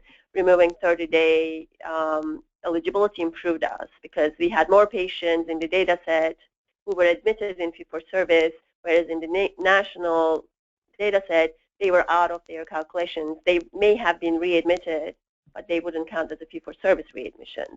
And the other adjustments that we are working through with them to make sure we are compared apples to apples. So that will impact the way we structure our statewide target. And again, because of the considerations on the risk adjustment, we are working on the risk adjustment side and how it will be impacted for the hospital adjustment. So on the one hand, we are not as flexible on the national to Maryland comparison with the CMMI on the risk adjustment. On the other hand, we are quite flexible on our own program, but we can't go too far from each other if our target is at the end of the day trying to reach the Medicare target. So that's the other tension or the trade-off that we are all working collectively to strike a balance. So there will be some potential measure updates, so reflecting some of the changes from the CMMI on the statewide target, but also thinking in terms of the ICD-10 transition and see if there are things we need to do there. We may consider some attainment goals or assessing the attainment of the hospitals. That just came out from the previous discussion. And then looking at Medicare versus non-Medicare. Last year, we were looking at the trend on all payer and the Medicare, and they weren't going parallel to each other. And that was mostly because of, I think, ACA impact on getting a lot of people into the Medicare role. So the all-payer trend and the Medicare trend start getting apart, which concerned everyone to say, if you set an all-payer target, how likely are you going to hit your Medicare target? So we will look at those trends again. I think that's another discussion we need to have, whether we need to bifurcate the measurement and create two scales, one on non-Medicare and another on non-Medicare. Initial trends are not that concerning in my mind, so we are not at the same place as last year, but still we would need to look at that issue this year as well. The subgroup, as we mentioned, is working on socioeconomic adjustments, and we feel we don't have enough time to fully risk-adjusted readmission rate this year if we are trying to meet the January deadline. So we have 2-3 months of work to do. So, the discussion we could have is how we can incorporate socioeconomic adjustment into more crude way to the adjustments on a more qualitative way. Assessing the level as a group or giving protections based on the performance, things we could do using the measures that we are working on, rather than trying to develop a fully risk-adjusted. We would need to move a regression-based risk-adjusted model there. So, if you move to a fully, I call it fully risk-adjusted, if you move with that, then it will require us moving beyond January and February, March timeframe. So that's something, by next meeting, we will have a better sense of how our measure is performing, and then we'll discuss that together. Again, the statewide versus hospital-specific target, as Dr. Bott correctly pointed out, right now they are the same, and if there is a need to differentiate them somehow, so hospitals have different targets based on their attainment versus the statewide target having the one number. And finally, we did a revision last year on the payment adjustment. As Alison mentioned, now it's a continuous scale. It's not like you hit one program, 1 point of target, and you get the same amount of money regardless of where you are on the improvement scale. So we did revise it last year. We will revisit it again, and I don't expect that we will change a lot since we just did a big revision last year. Any questions on the topic? If you think of other things that we would, you would like us to consider, please let us know. So we'll add that to the list and try to incorporate them in the next coming meetings. Okay, great. So next, I'll just give a brief overview on the MHAC program and how we're doing thus far, and then we'll review what are going to be the considerations for fiscal 18. So many of you are very familiar. We use the PPC tool developed by 3M to measure the observed to expected ratios of the types of complications that we are saying occur as harmful events that are associated with being in the hospital rather than from a natural progression of disease or other treatment.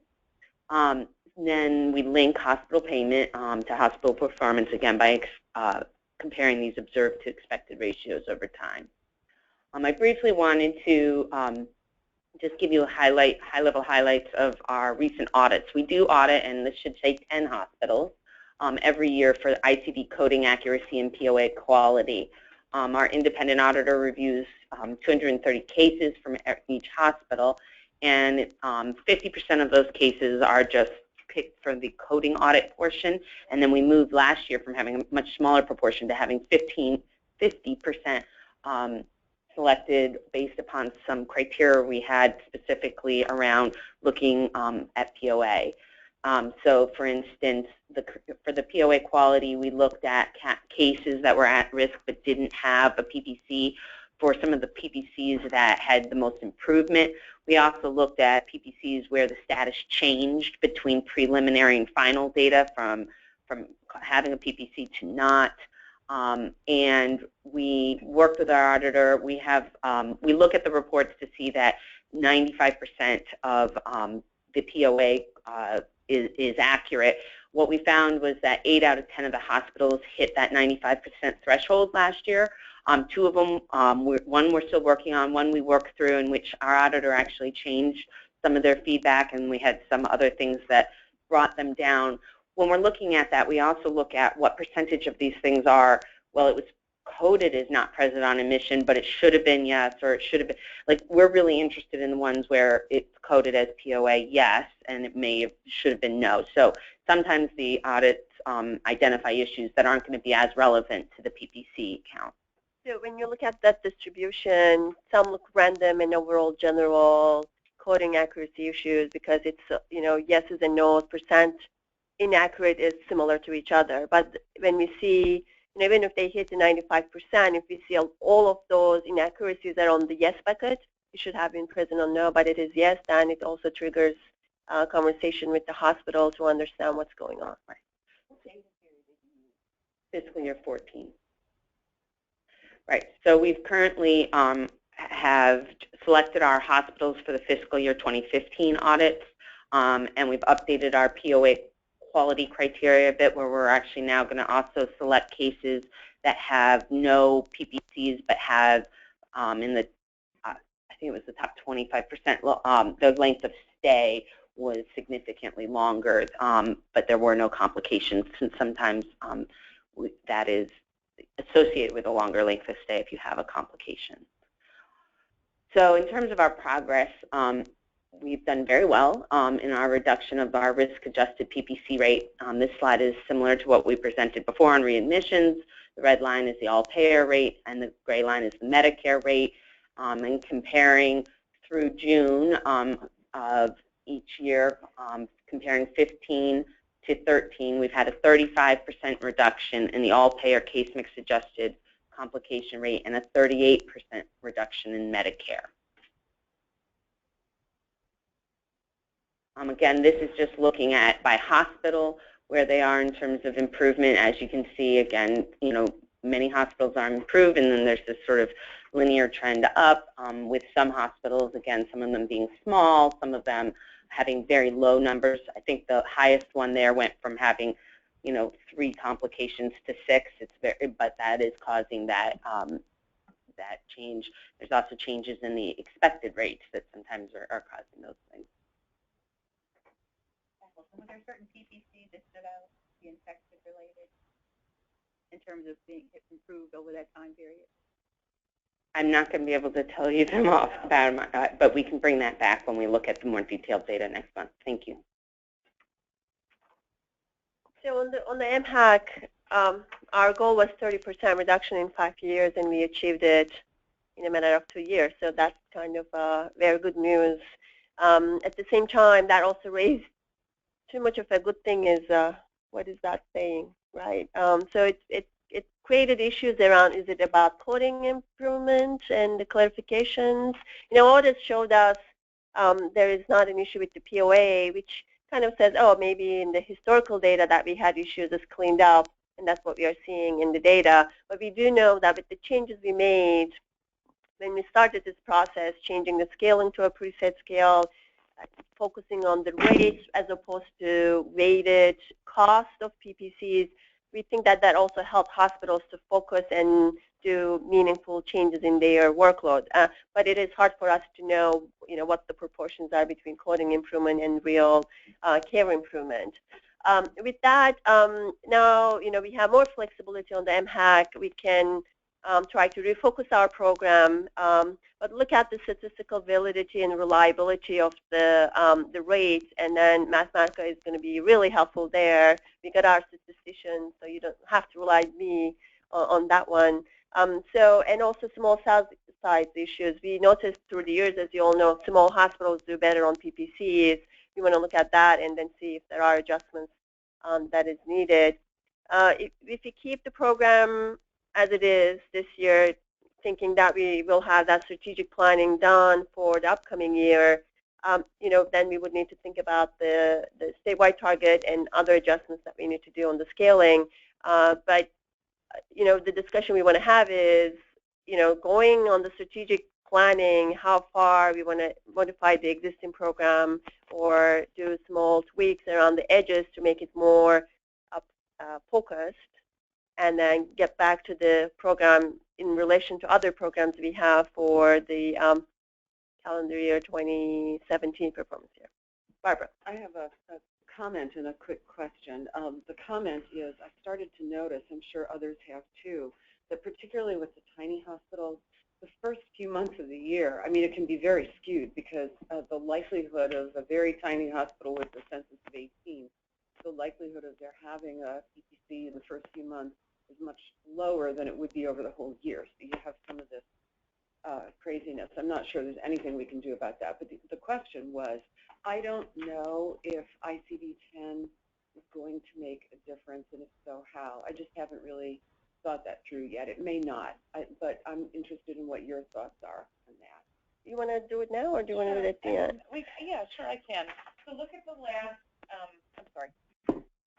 Oh, great. There's a slide at the very end that has color-coded green, yellow, and red. And Fran put this together in a meeting that we had in September, and what it illustrates is that so the approach is for I-10 that when you code an I-10 for the PPC purposes, it will map back to I-9. So for the vast majority, 51 of the PPCs, and you see them listed there, and I'm not going to read them all. I do have a list of them in front of my face right here, but for those, in those cases, they map well. So there shouldn't be any implications. For 13 of them, and I wanted to read just the names of those PPCs very quickly. Here they are. So these are post-op wound infection and deep wound disruption with procedure, reopening of the surgical site, post-op hemorrhage with and without incision and drainage, accidental puncture or laceration during invasive procedure. So those are the ones that are, and then the 55 through 62 are the obstetric ones. Those are third and fourth degree laceration, puerperal infection, and some other infections of or complications of delivery. So for those, what 3M is saying is it's a valid definition, but there are some coding concept changes, and so mapping wasn't as clear. And so they do suggest that we look with some salt, grains of salt at those rates when we compare hospitals on that. And for one PPC, PPC 43, and that one is accidental cut or hemorrhage during an other medical care procedure, and there just wasn't, it's not replicated from I-10 back to I-9 mapping or combined with an existing concept. And so we have to see if it's subsumed somewhere else. So so that's a little bit hanging right now, but it's only one. So, and it's a very low volume PPC. So I think we are clear about which ones to look at, and when we look at comparisons as we get the I-10 data. And just for that matter, I-10 cuts right across our performance tier this year for all three programs. For fiscal 17, it'll impact all three performance years. For fiscal 18, it'll affect the QBR base for some of the measures. And for fiscal 19, this is presuming the programs are constant and they're going to change. So I can't hand you this pretty chart because they're going to change. The programs are going to change. But as the measures stand now for fiscal 19, it will affect some measures in the MHAC and QBR base period. So, so that's sort of the I-10 issue in a nutshell. And as I said earlier, and I'm going to ask Zaid to comment after I say one more thing, that Mathematica is again going to look at some early data in the first quarter, and then after 6 months, and give us a report in the earlier part of the year next year on what we're seeing. So just to understand, the main issue is comparability, not the fact that they have those new ICD-10 concepts in their PPCs going forward. So it's, if it's coded in 10, it will have, even those 13 plus 1 will have some ability to be counted as a PPC. It's just that they can't be compared backwards to the 9. Is that? No, or are they excluded completely from? So right now, the next version we'll implement, what they've done is tried to keep the same logic from 9 and not take into account any of the increased specificity of 10. I see. And so it is designed to map the 9 so that it can be as comparable as possible. And they found for 51 of those, they didn't have clinical concerns. What they looked at, and rather than just mapping the codes, they tried to replicate the concepts clinically in I-10. And again, the 51 were deemed to be easily done, and those others are sort of ones where it wasn't as easy for them to do. flew out of my mind. I'll remember. So going forward, then, essentially will be reduced to 51 if the PPCs are used.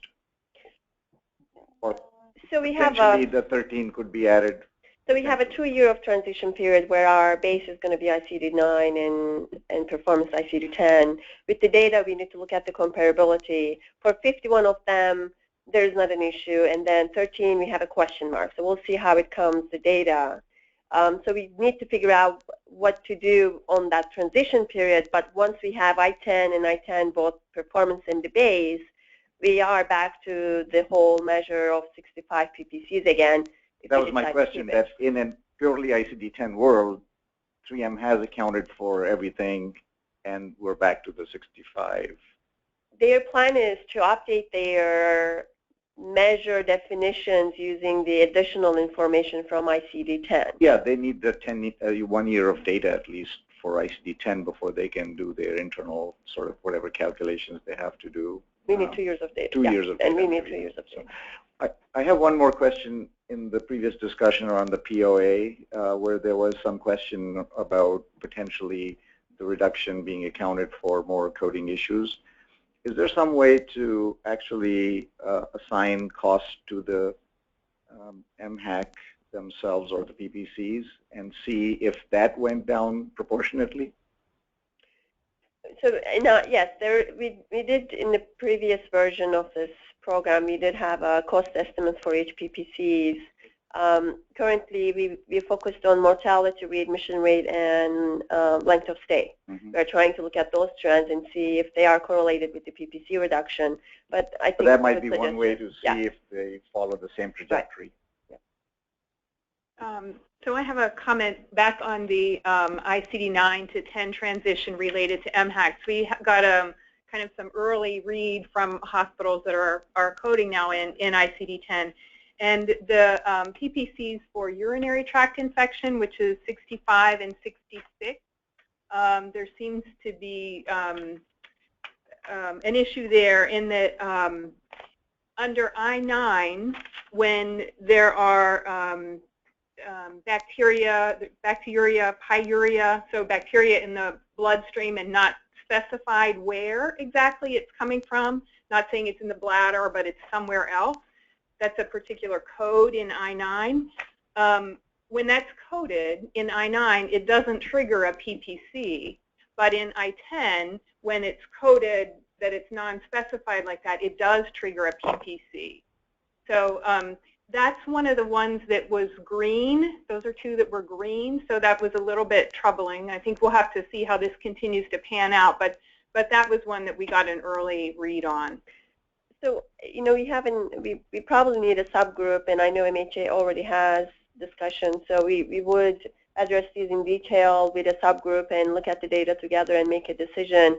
You know, I think at this point we would need to be flexible in terms of keeping the performance years to 12 months or reducing it to 9, so we are clear on the ICD-9 measurement and deal with the 10 separately. But without getting the final data, one of the issues is we see all the time preliminary data versus final. So those of you who are not familiar, we collect monthly preliminary data. And then at the end of the quarter, we have final submissions after 60 days. So there is more time to get the accurate coding. There's always a big shift between preliminary and the final. So what we are seeing in the ICD-10 right now could be just a function of the preliminary data issues too. Until we get the final data, it is premature in my mind to make decisions. So, and that will come at the end of February. I do think, though,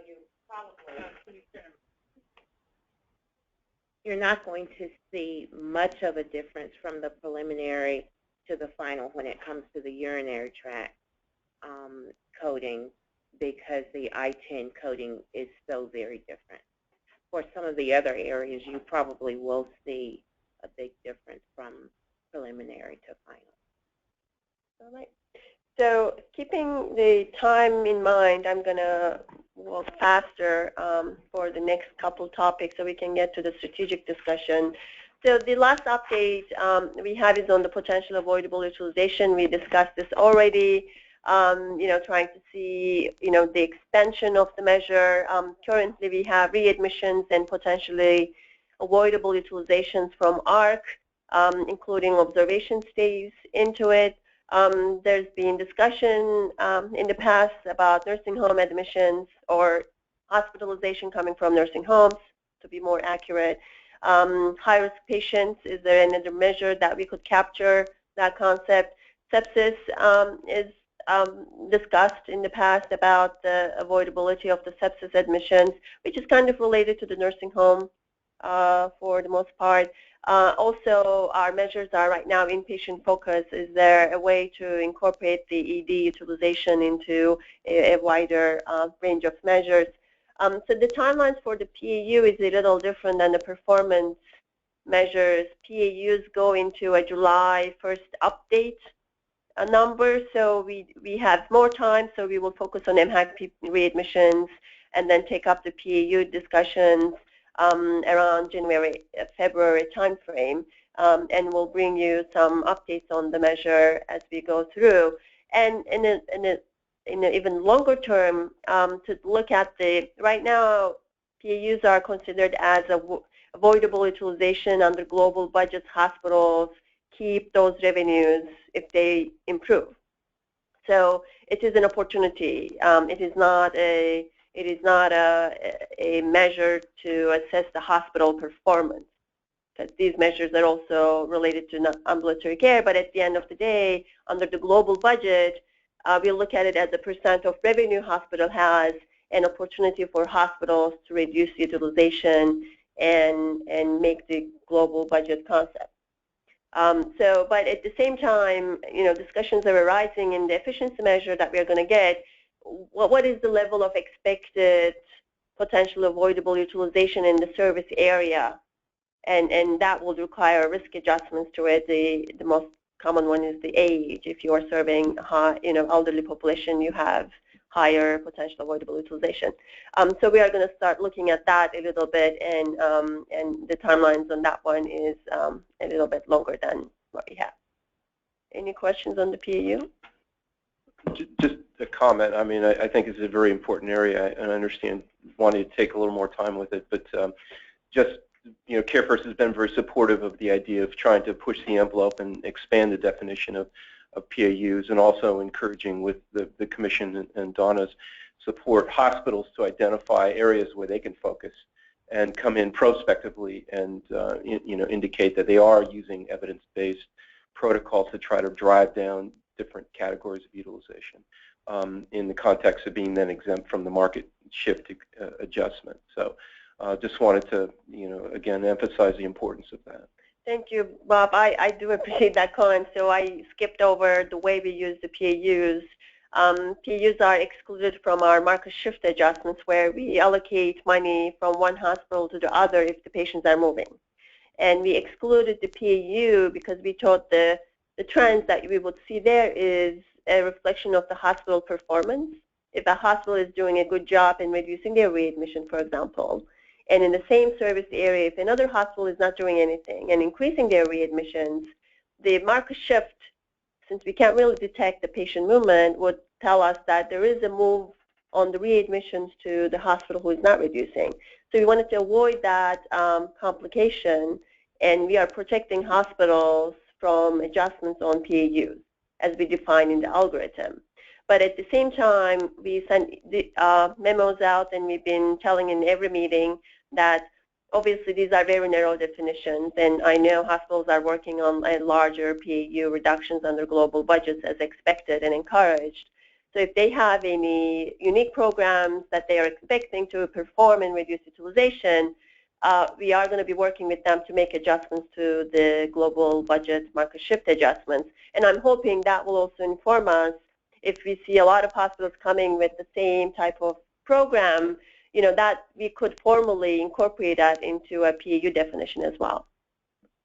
Yes, for example, I know some of the hospitals are working on some programs to reduce observation stays. As an example, for chest pain, where the observation rate doubled over the last 5 years, and there may not be any clinical indication for the doubling of the observation rate. So the hospitals are working on protocols to for low-risk patients to send them home and work with a lot of telephonic follow-up and getting them into a doctor's office the next day instead of holding them in for observation. And so that's an example of where we would not want to award a market shift when somebody just really did a great job of interacting with the patients and getting the utilization correct and getting the patient home into a more comfortable environment and into an office setting the next day for follow-up work. So I mean, that's an example of the type of thing that we want people to proactively tell us about and say, hey, this is what we're doing, and make sure that when we get to the end of the year that we're not making a market shift adjustment for that. So we definitely encourage people to be looking at those observations as one opportunity. Julie, have you identified any validated measures for the avoidable ED visits? Nope. There is one measure out there, as I'm sure everyone is using, but knowing it's 10, 15 years old. And with ICD-10 coming in too, I heard ARC was working on with SAMHSA on that measure, so we need to follow up with ARC, see where they are. But yeah, there is no. The health plans have their own denial algorithms also with the ER, and you know, at least in the early stages of implementation, we really haven't been wanting to encourage providers to not have their patients coming into the ER, so we've left them really intentionally out in the early stages of implementation out of PAU, just to make the consumers feel more comfortable and the doctors feel more comfortable that we're going to work up to those things over some period of time and not bolt out the door with them.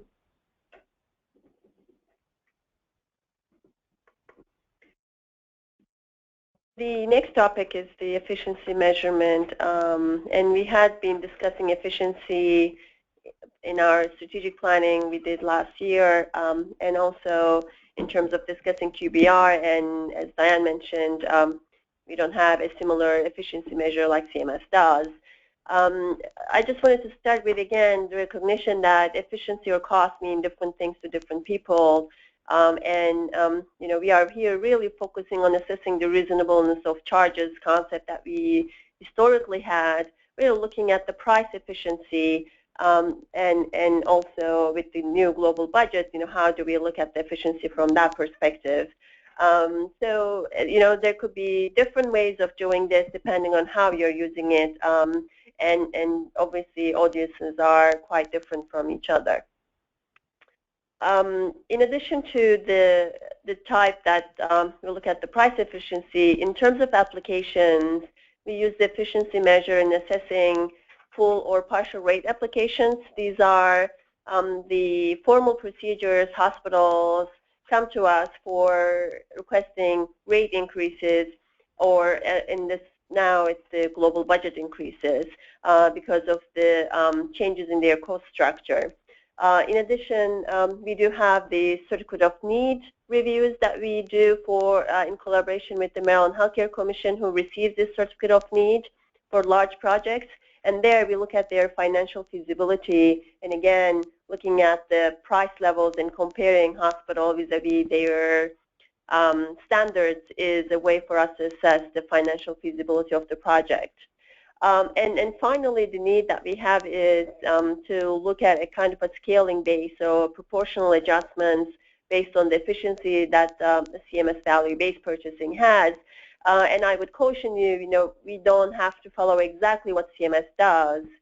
We do have flexibility in terms of the way we develop our measures, but CMS is looking at their value-based purchasing program and ensuring that we have similar measures for each domain. So I think that I was trying to get this, I know this is in everyone's mind, as in the global budgets, as we reduce our potential avoidable utilization, our cost per case is going to go up. So the existing measures or historical measures really focused on looking at average charge per discharge on the inpatient side only, and then we included the outpatient later. But budgets, if hospital is doing a good job and reducing their utilization, they are going to increase their prices to meet their budgets, and that will increase their cost per case. So how do we strike the balance and take into account this dynamic, and the efficiency measure is going to be something that we will be working on. The other dimension of the measure is the time and the place of service dimension.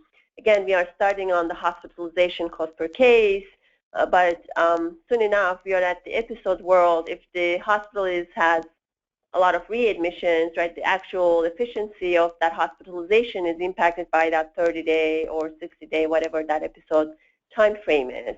So that puts us into an episode-based concept with a longer timelines. On top of it, from the bundled literature, we know that there is a big variation in the post-acute care utilization. So then you extend beyond hospital, and if you're looking at cost of total episode, how does the hospital admission total cost is, not only on the hospital side, but including all the services provided after hospitalization. And finally, moving beyond these time frames, looking at a per capita cost, because in the episode, we are still not fully accounting for the utilization issues, right? We are still counting, utilization, cost of a utilization, albeit not a hospitalization, a 30-day window or whatever the window is. But then, we are encouraged hospitals to look at the utilization and improve those utilization rates because they are avoidable. So how do we take that into account and create a per capita total cost measure, hospital, non-hospital combined, which will incorporate both the price aspect of it, but also the utilization aspect of it.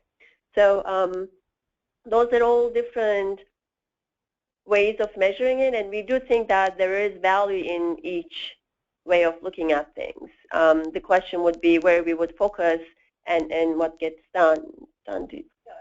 I do want to just say that we don't want to send any mixed signals to hospitals and making them think that we don't want to reduce avoidable utilization, because we really do, because that's really going to be how we make the model work in Maryland. So as we develop policies, we have to keep that at the top of mind, that we're not going to implement policies that discourage people from reducing avoidable utilization.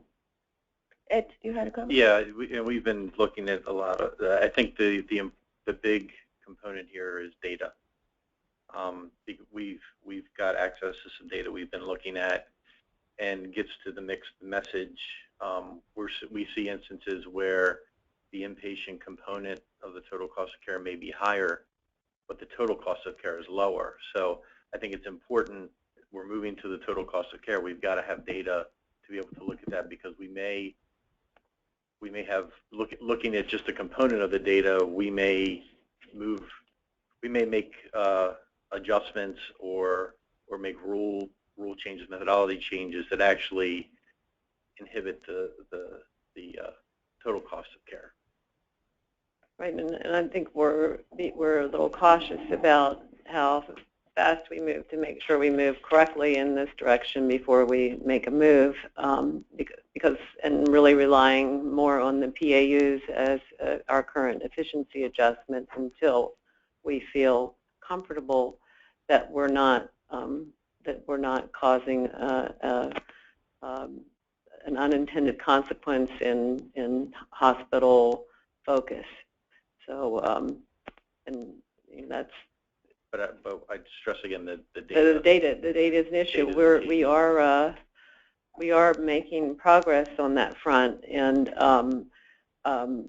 in terms of the Medicare data, and we're starting to focus on the APCD data as well. I think the MHCC, and I'll tell you all this too, is that MHCC is also focusing on having some releases of APCD data at kind of in a limited data set level, but maybe being able to start to link things a little bit, but keeping some of the variables out so that you can't get easily identify patients, et cetera. But I think there is actually an ability more for hospitals to get that data. We're working on it. We have started to get we've gotten some data from Medicare now by county for a 4-year timeline on a per capita basis. So we're starting to get some data that as soon as we've kicked the tires on it, we'll be focusing on getting it out to the field so that we can, we're working with Medicare and to be able to get some level of data that we'd be able to get out to the field to start looking at it. That's promising about the Medicare data coming by county. Is it, does Medicare link the identities together so that you can see a person's, even if you don't identify the person, but see the person's spending? Or is it more of an aggregate county? The data that we're looking at right now is aggregate data, and I can tell you for sure that they're not going to let us put individual patient data out of the system that we're using. It would have to be under a whole different DUA process, so we're restricted from giving individual patient data out. Right. I want to make sure that my point's coming across clear. I wasn't asking about producing individual level data or being able to identify people, but to be able to say, here's the total cost for these people in this county, and here's their inpatient or this, so that you could, so that it was not just here's the total inpatient spend in the county, here's the total post-acute, here's the total physician, not those everybody in the big buckets, because then you can't link. Do you understand what I'm saying? Oh, the data can be linked by patient. So you could calculate episode cost, for example, or episode variation from it. It is the patient IDs are in the data, so it can be linked. That's something that HSCRC would soon have access to? We have access to it now. The issue is just kind of, the work plan of what we were trying to do with the Medicare data, which is 1, reconcile it, 2, just hammering through a work plan of what we were trying to do, and so that's really been a lot of the focus is trying to hammer through a set of priorities, and we actually did work with MHA to help set the priorities of what we were going to hammer through first with the Medicare data and second and third, but it would be time to revisit some of the prioritization, but we are very interested in ramping up some of those analyses, and it's part of the discussion also of the implementation process of getting some of the analyses into the hands of the stakeholders. I guess your question is whether the entire 4-year data can be used for an average cost per person, because sometimes the Medicare data is by year, so by linking all of the IDs within the 4-year database, you could potentially see the average over a 4-year period if somebody is enrolled continuously for that period, what their average cost for everything was, because that would be possible within that database. So technically it is possible, as Donna mentioned, we need to work through on the priority. So from our perspective, geographic information is easily available, and it will still inform us on certain trends, and it will be helpful for implementation perspective. In terms of our measures of efficiency, we would need to link that data and create person-level risk adjustment factors to create that total cost measure. And I think we should be able to link it all across the years. They are using the same IDs. Great. So I'm going to skip through a couple of the slides. But in terms of our acronyms, we are fond of them. ROC, reasonable enough charges, you'll see a lot. So that was our historical measure on a per case basis. On the episode, we put the Medicare spending per beneficiary, but the way we're thinking it is more clinically relevant, episodes rather than an overall 30-day cost, so that it will be helpful for the implementation for hospitals to look at their cost of services on orthopedic surgery or certain procedures and certain visits rather than this overall measure like a Medicare spending. But we could use some of the risk adjustments from Medicare spending per beneficiary into our total cost of measure PMPM type of analysis. So the adjustments that we historically had for reasonableness of charges is relevant no matter what we do in our parlance. It may not be as relevant for MHCC when they do public reporting for patients, because at the end it's kind of what you pay, versus in ours we are thinking that there are some costs that we need to adjust out from the comparisons. And the list is here. I'm not going to go through it, but we will be focusing on indirect medical education and disproportionate share, the two variables that we currently have. And on the indirect medical education, our instrument to collect the data has changed.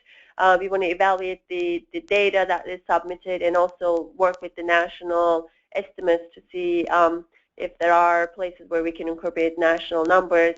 The DISH adjustment, as you know, with the expansion, we've been using Medicaid %, and we're looking at some socioeconomic variables that we have on the readmission work, see if it will be applicable here as well.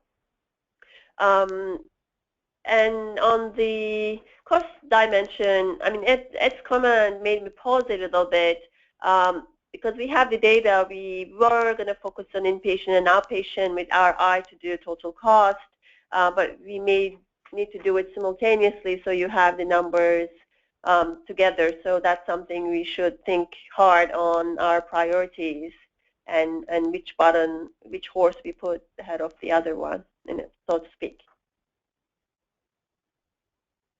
Maybe so, because and especially when we start getting into hospital cost, I know just from having looked at the data that, for example, the rural hospitals will have much higher emergency room utilization because they don't have urgent care centers and et cetera and so forth. So, I think there are some advantages to getting the total cost in, at least to start looking at with everybody as early as we can, so we can think about the way to do it.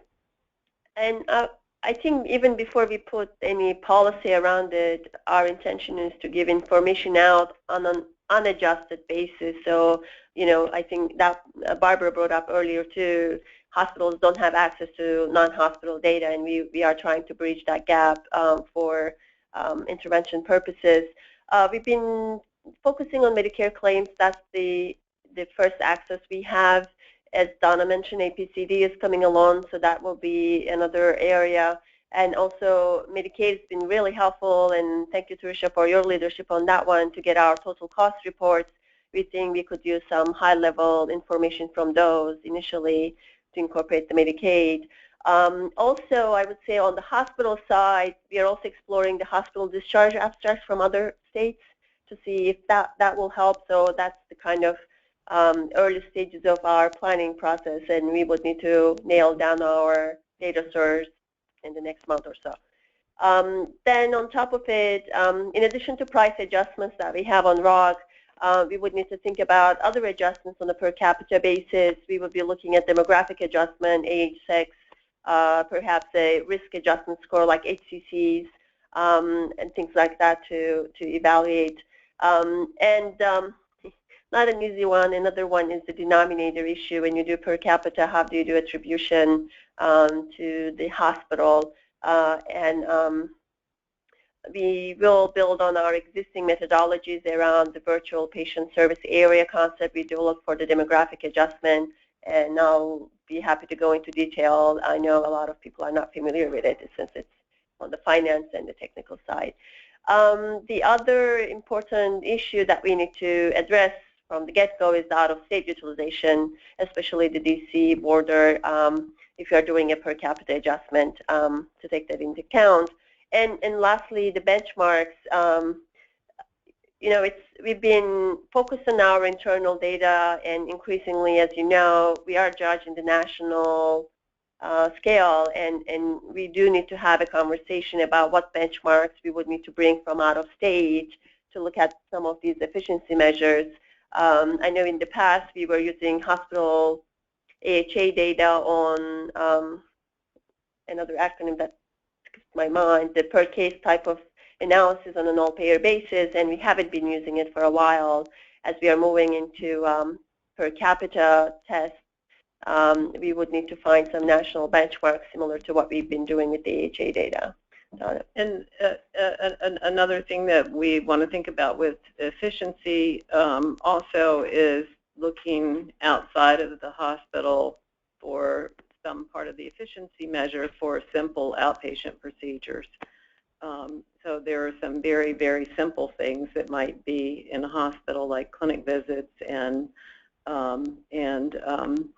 colonoscopies and things like that. And the national trend is to be looking at those non-hospital benchmarks together with benchmarks, and maybe doing some blending in looking at the efficiency of hospital versus, instead of just looking at one hospital versus another, of blending in some additional benchmarks on cost.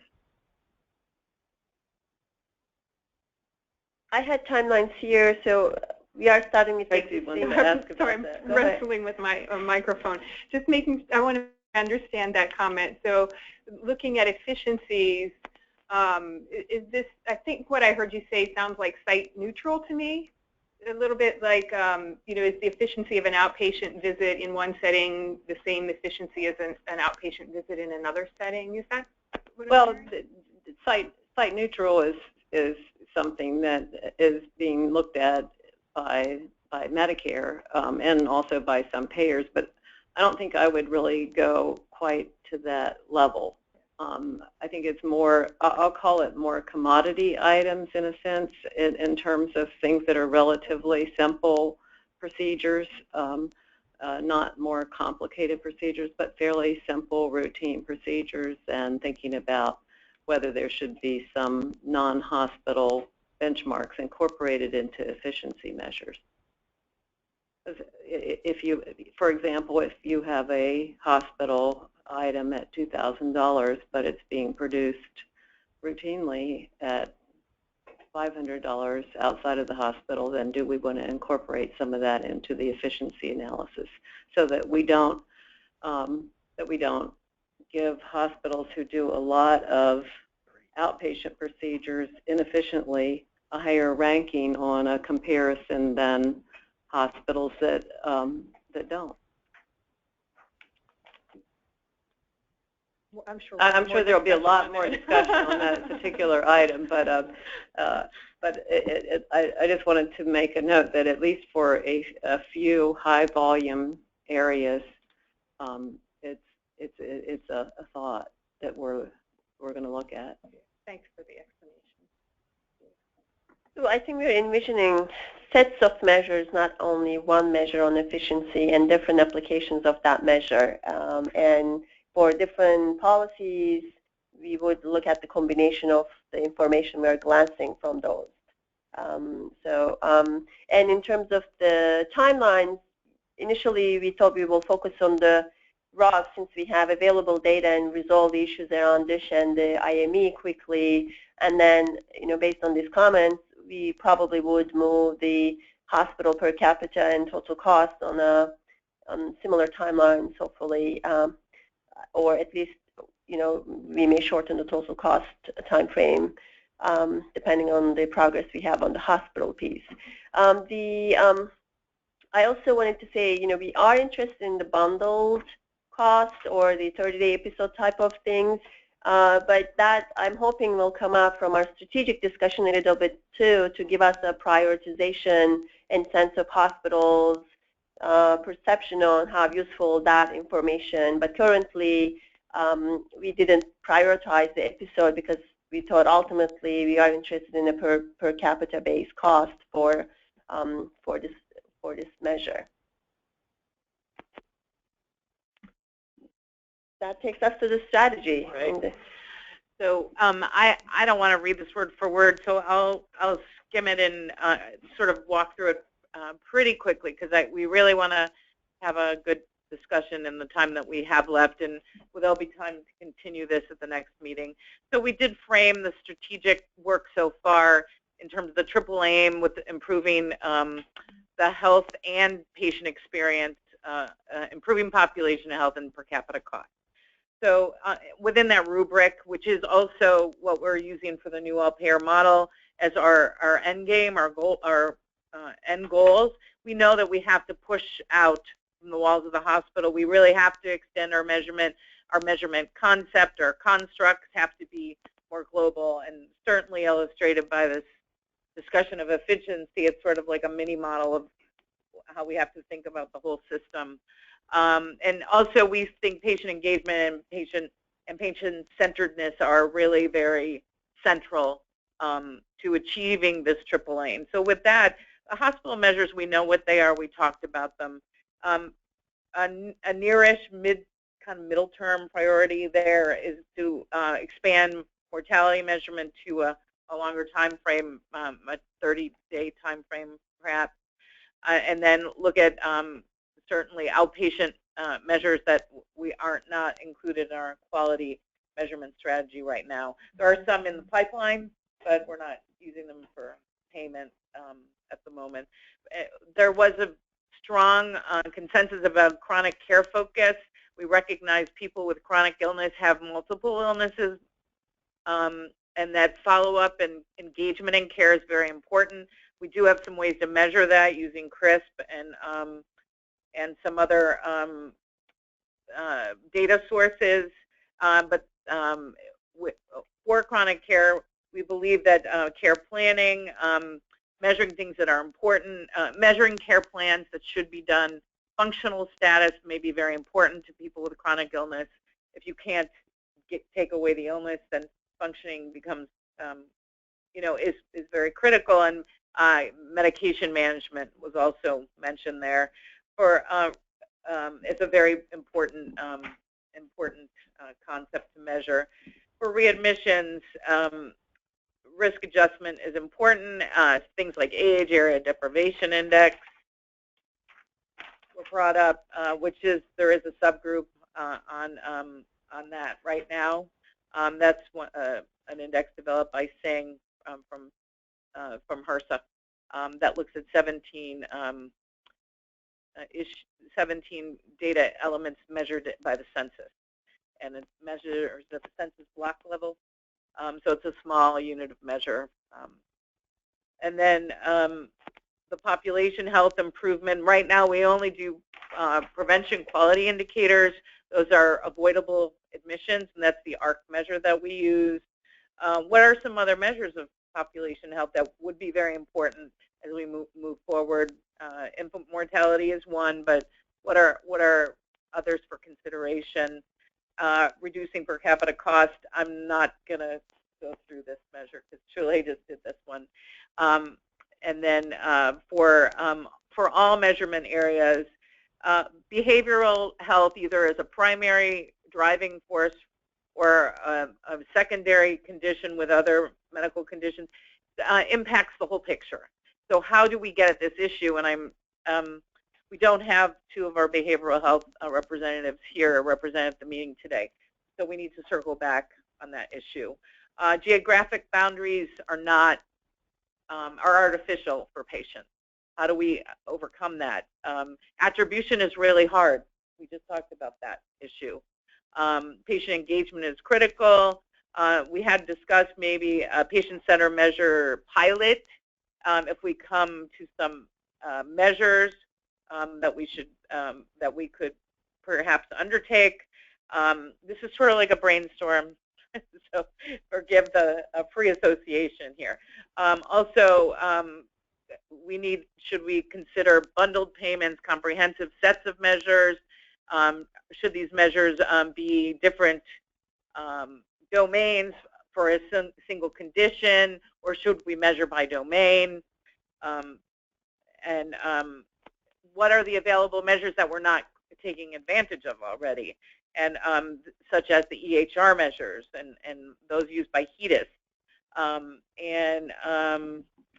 See what else is leveraging IT tools was brought up, and then Ed just brought up the data quality validation issues, and then again it was reinforced that we should look at all payers. So, and then there's some questions on the back that I was sort of asking throughout what I was just saying, and so I want to not talk anymore so that we can have people respond.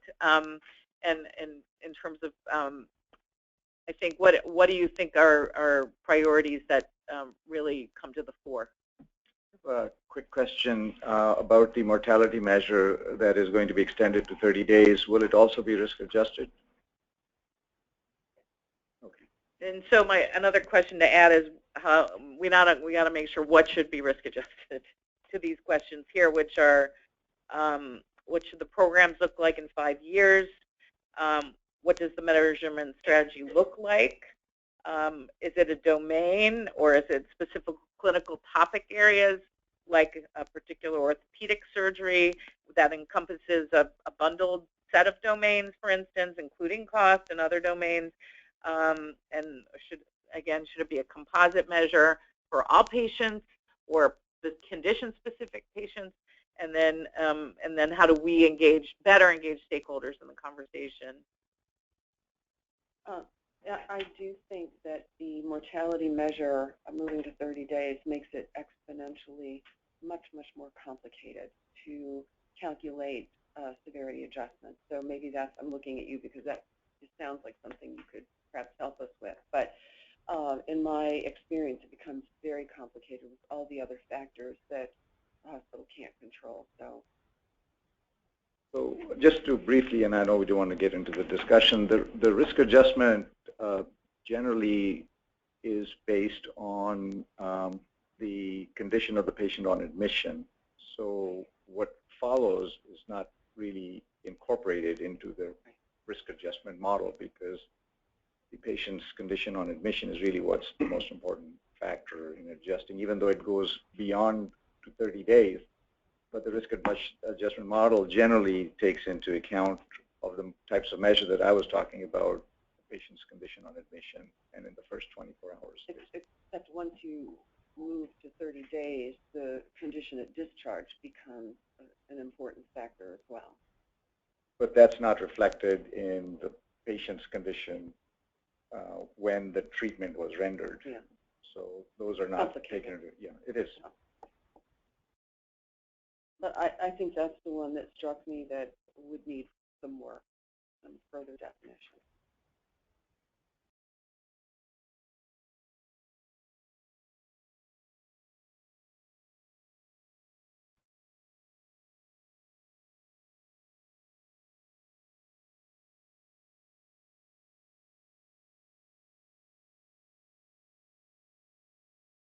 Engagement with physicians and care coordinators and hospitals. I mean, not hospitals at that point, but really the prevention. So, you know, part of making phase 1 of the model work that you know, money's being put in rates for care coordination, and so that care coordination money is partly focused on getting doctors and hospitals connected, particularly around patients that might have PQ, you know, preventable admissions. So I think that's, you know, part of if some of the things that we've been working with at the for the care measures, or the care coordination measures, are you know, maybe to start out with the higher risk patients or the avoidable use patients, and start to measure whether they have a care profile, whether there's been a risk assessment done on them, whether they have a case manager and a primary care assignment. And also hospitals are trying to focus on working with the doctors to work with the Medicare CCM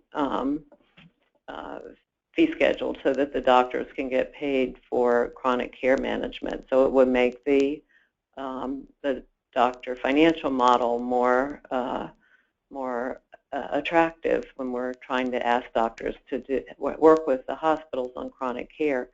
So it's really a focus on getting those partnerships in place that will actually make the model successful in phase 1 and reducing PQIs and reducing readmissions, and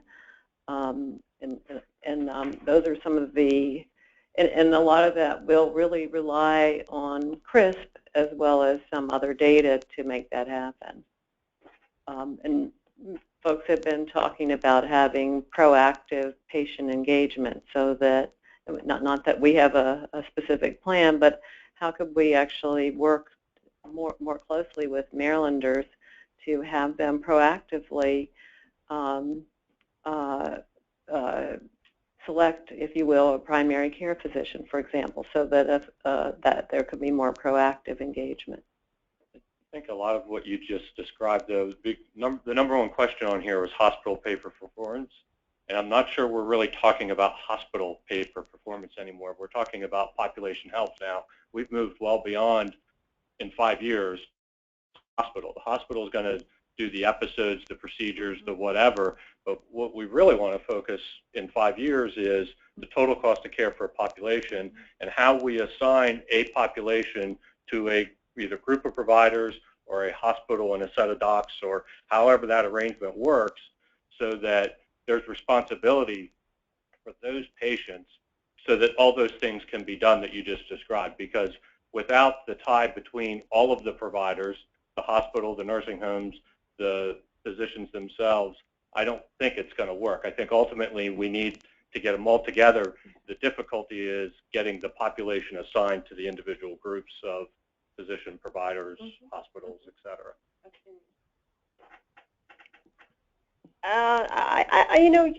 I want to kind of, I'm thinking, as I need to come up with the attribution model, I've been not sleeping. But, I think there is this different way of thinking about it from the public health perspective. In interventional world, yes, you need the individual patient, you need to know who they are. But there are other mechanisms that you could do, community outreach and community-based one, that you don't necessarily need to know I'm assigned to you. But if area that I live in is in your service area, you could still impact utilization. In terms of the first question, I think this is, maybe we need to think about the questions too. It's more than the payment adjustment for the hospital. I think that's what the discussion is coming out.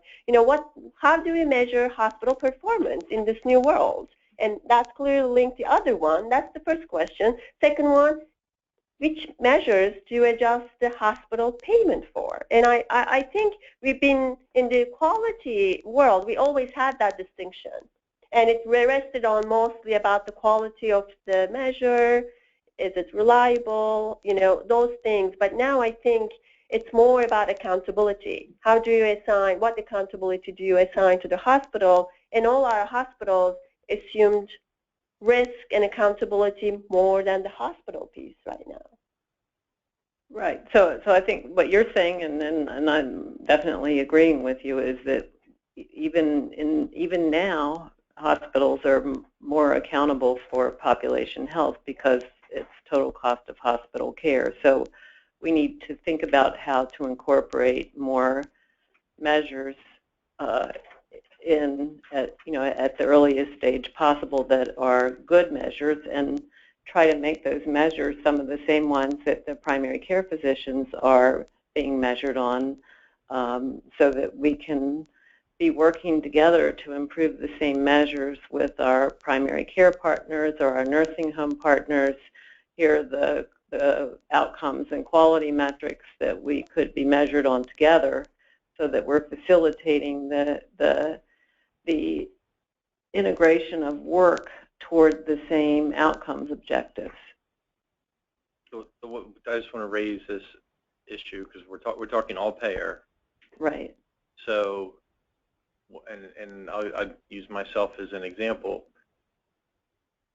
If you attribute depending on how you got to watch how you attribute the care, because for other than, I would say, Medicaid and Medicare, most other care is driven by who you're insured through and what relationships those insurers have with the hospitals.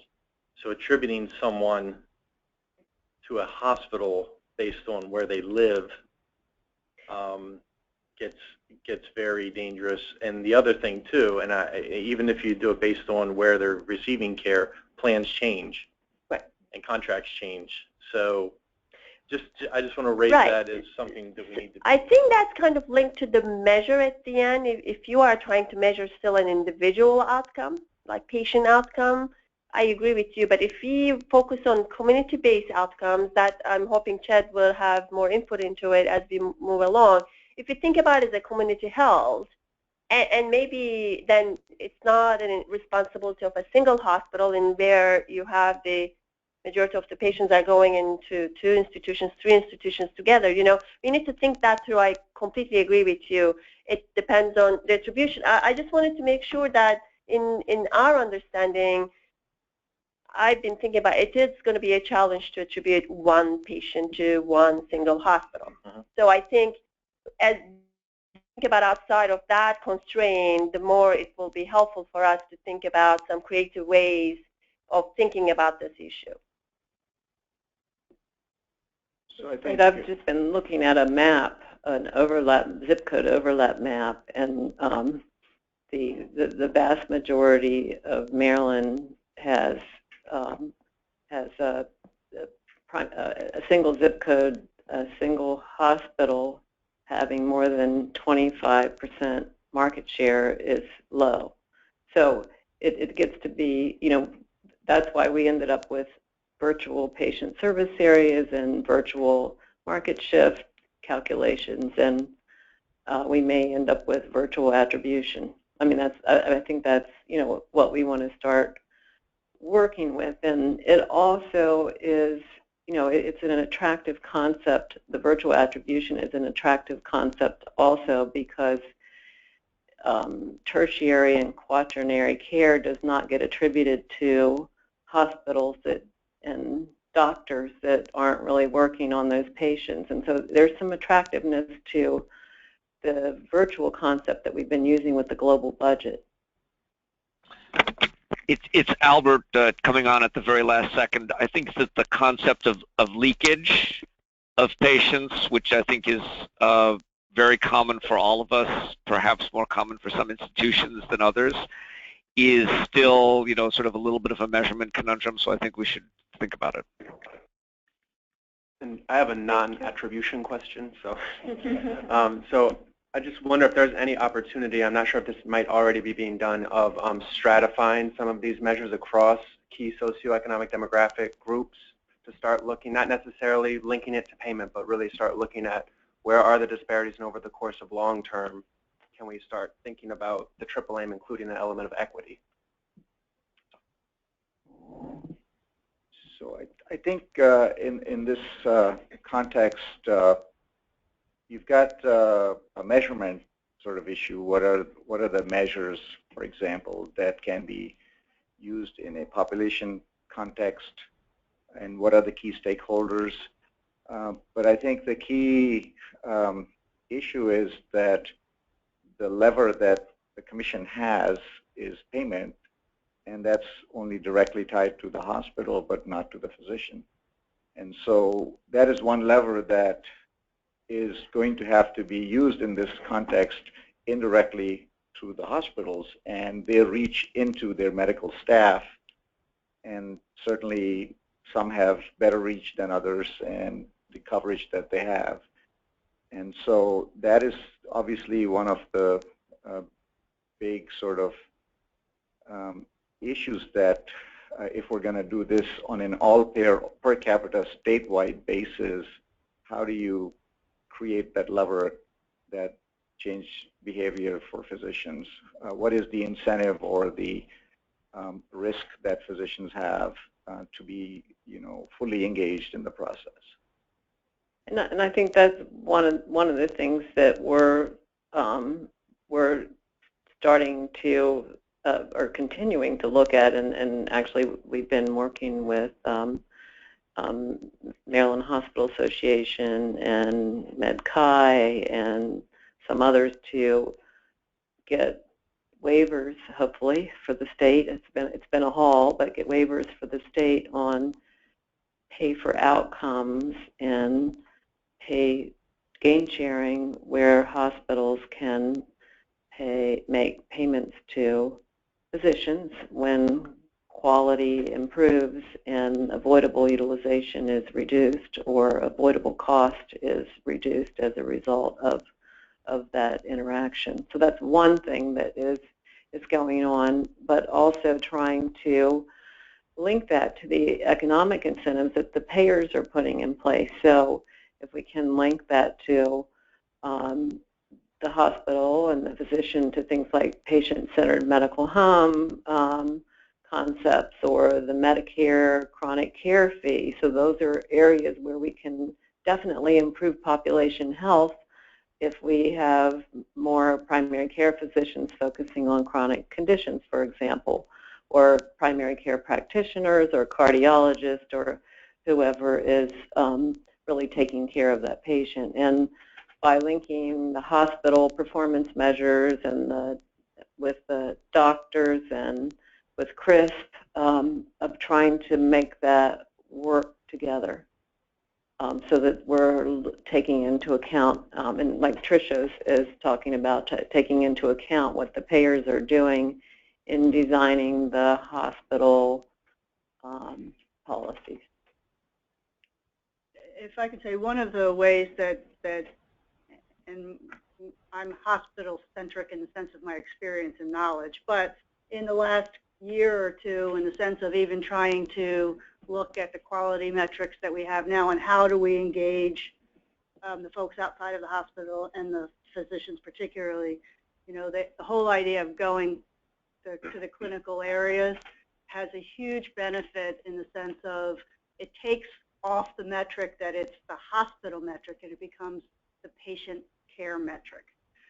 So, you know, pulling cardiologists or orthopedic surgeons from around the table and talking about their patients and the outcomes really engages them, and what it also allows us to do is identify practices that really are providing you know, higher levels of good outcomes, and then they start to share, and there's a competitive nature there as well in the sense of really trying to identify how they can improve the outcomes of their patients. Yeah, I mean, that's great, but I assume that's still the hospital measures, not the but the physician measure. Are they into the physician office measures? Yes. Okay. Yes, well, and great. The care of the patient afterwards and the total cost of care. You know, they really are interested in providing the best outcomes they can. But again, when they start to look at this and we look at it across, you know, across individual practices, taking multiple practices and bringing them in to have these discussions, the breadth of those discussions becomes really significant. That's great. Maybe you can share that model with other folks. I had just one last question. I know we're over time here. How easy or does the commission have access to the retail pharmacy / PBM data? So I do know that PBMs are so on the claims, I'm not sure claims seem to be a problem, but CRISP is linked to all the PBMs and pharmacies, and they are getting scheduled drug information because the HMH required them to submit. Technically, I'm told it's possible to get all the drug information, but the issues around regulations and how you would make that happen. So I think that's something that we would want to work on, especially on the risk adjustment side too, in addition to care coordination, to get that information. The APCD database has drug information, so that's the commercial side. The HSCRC has not yet gotten drug information. I know that, I mean, there's work on developing a data request for CRISP so that some of the Medicare data could be used for care coordination, and I know that they're planning to ask for the drug information, but we don't have it. Right. Currently, we don't have Medicare drugs in our data. Right. Mm-hmm.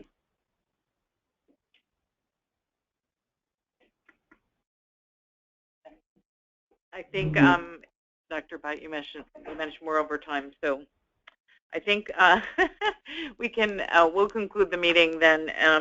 Our next meeting is November 20th in the morning, same time, I think. Yeah, and there will be a webinar, and certainly we'd love to see you in person. Thank you for coming, and we'll proceed as we sort of went through the work plan, and hopefully have a new iteration of this strategy document that is that we can continue to evolve. Thank you so much for the discussion. Thanks. Thank you, everyone.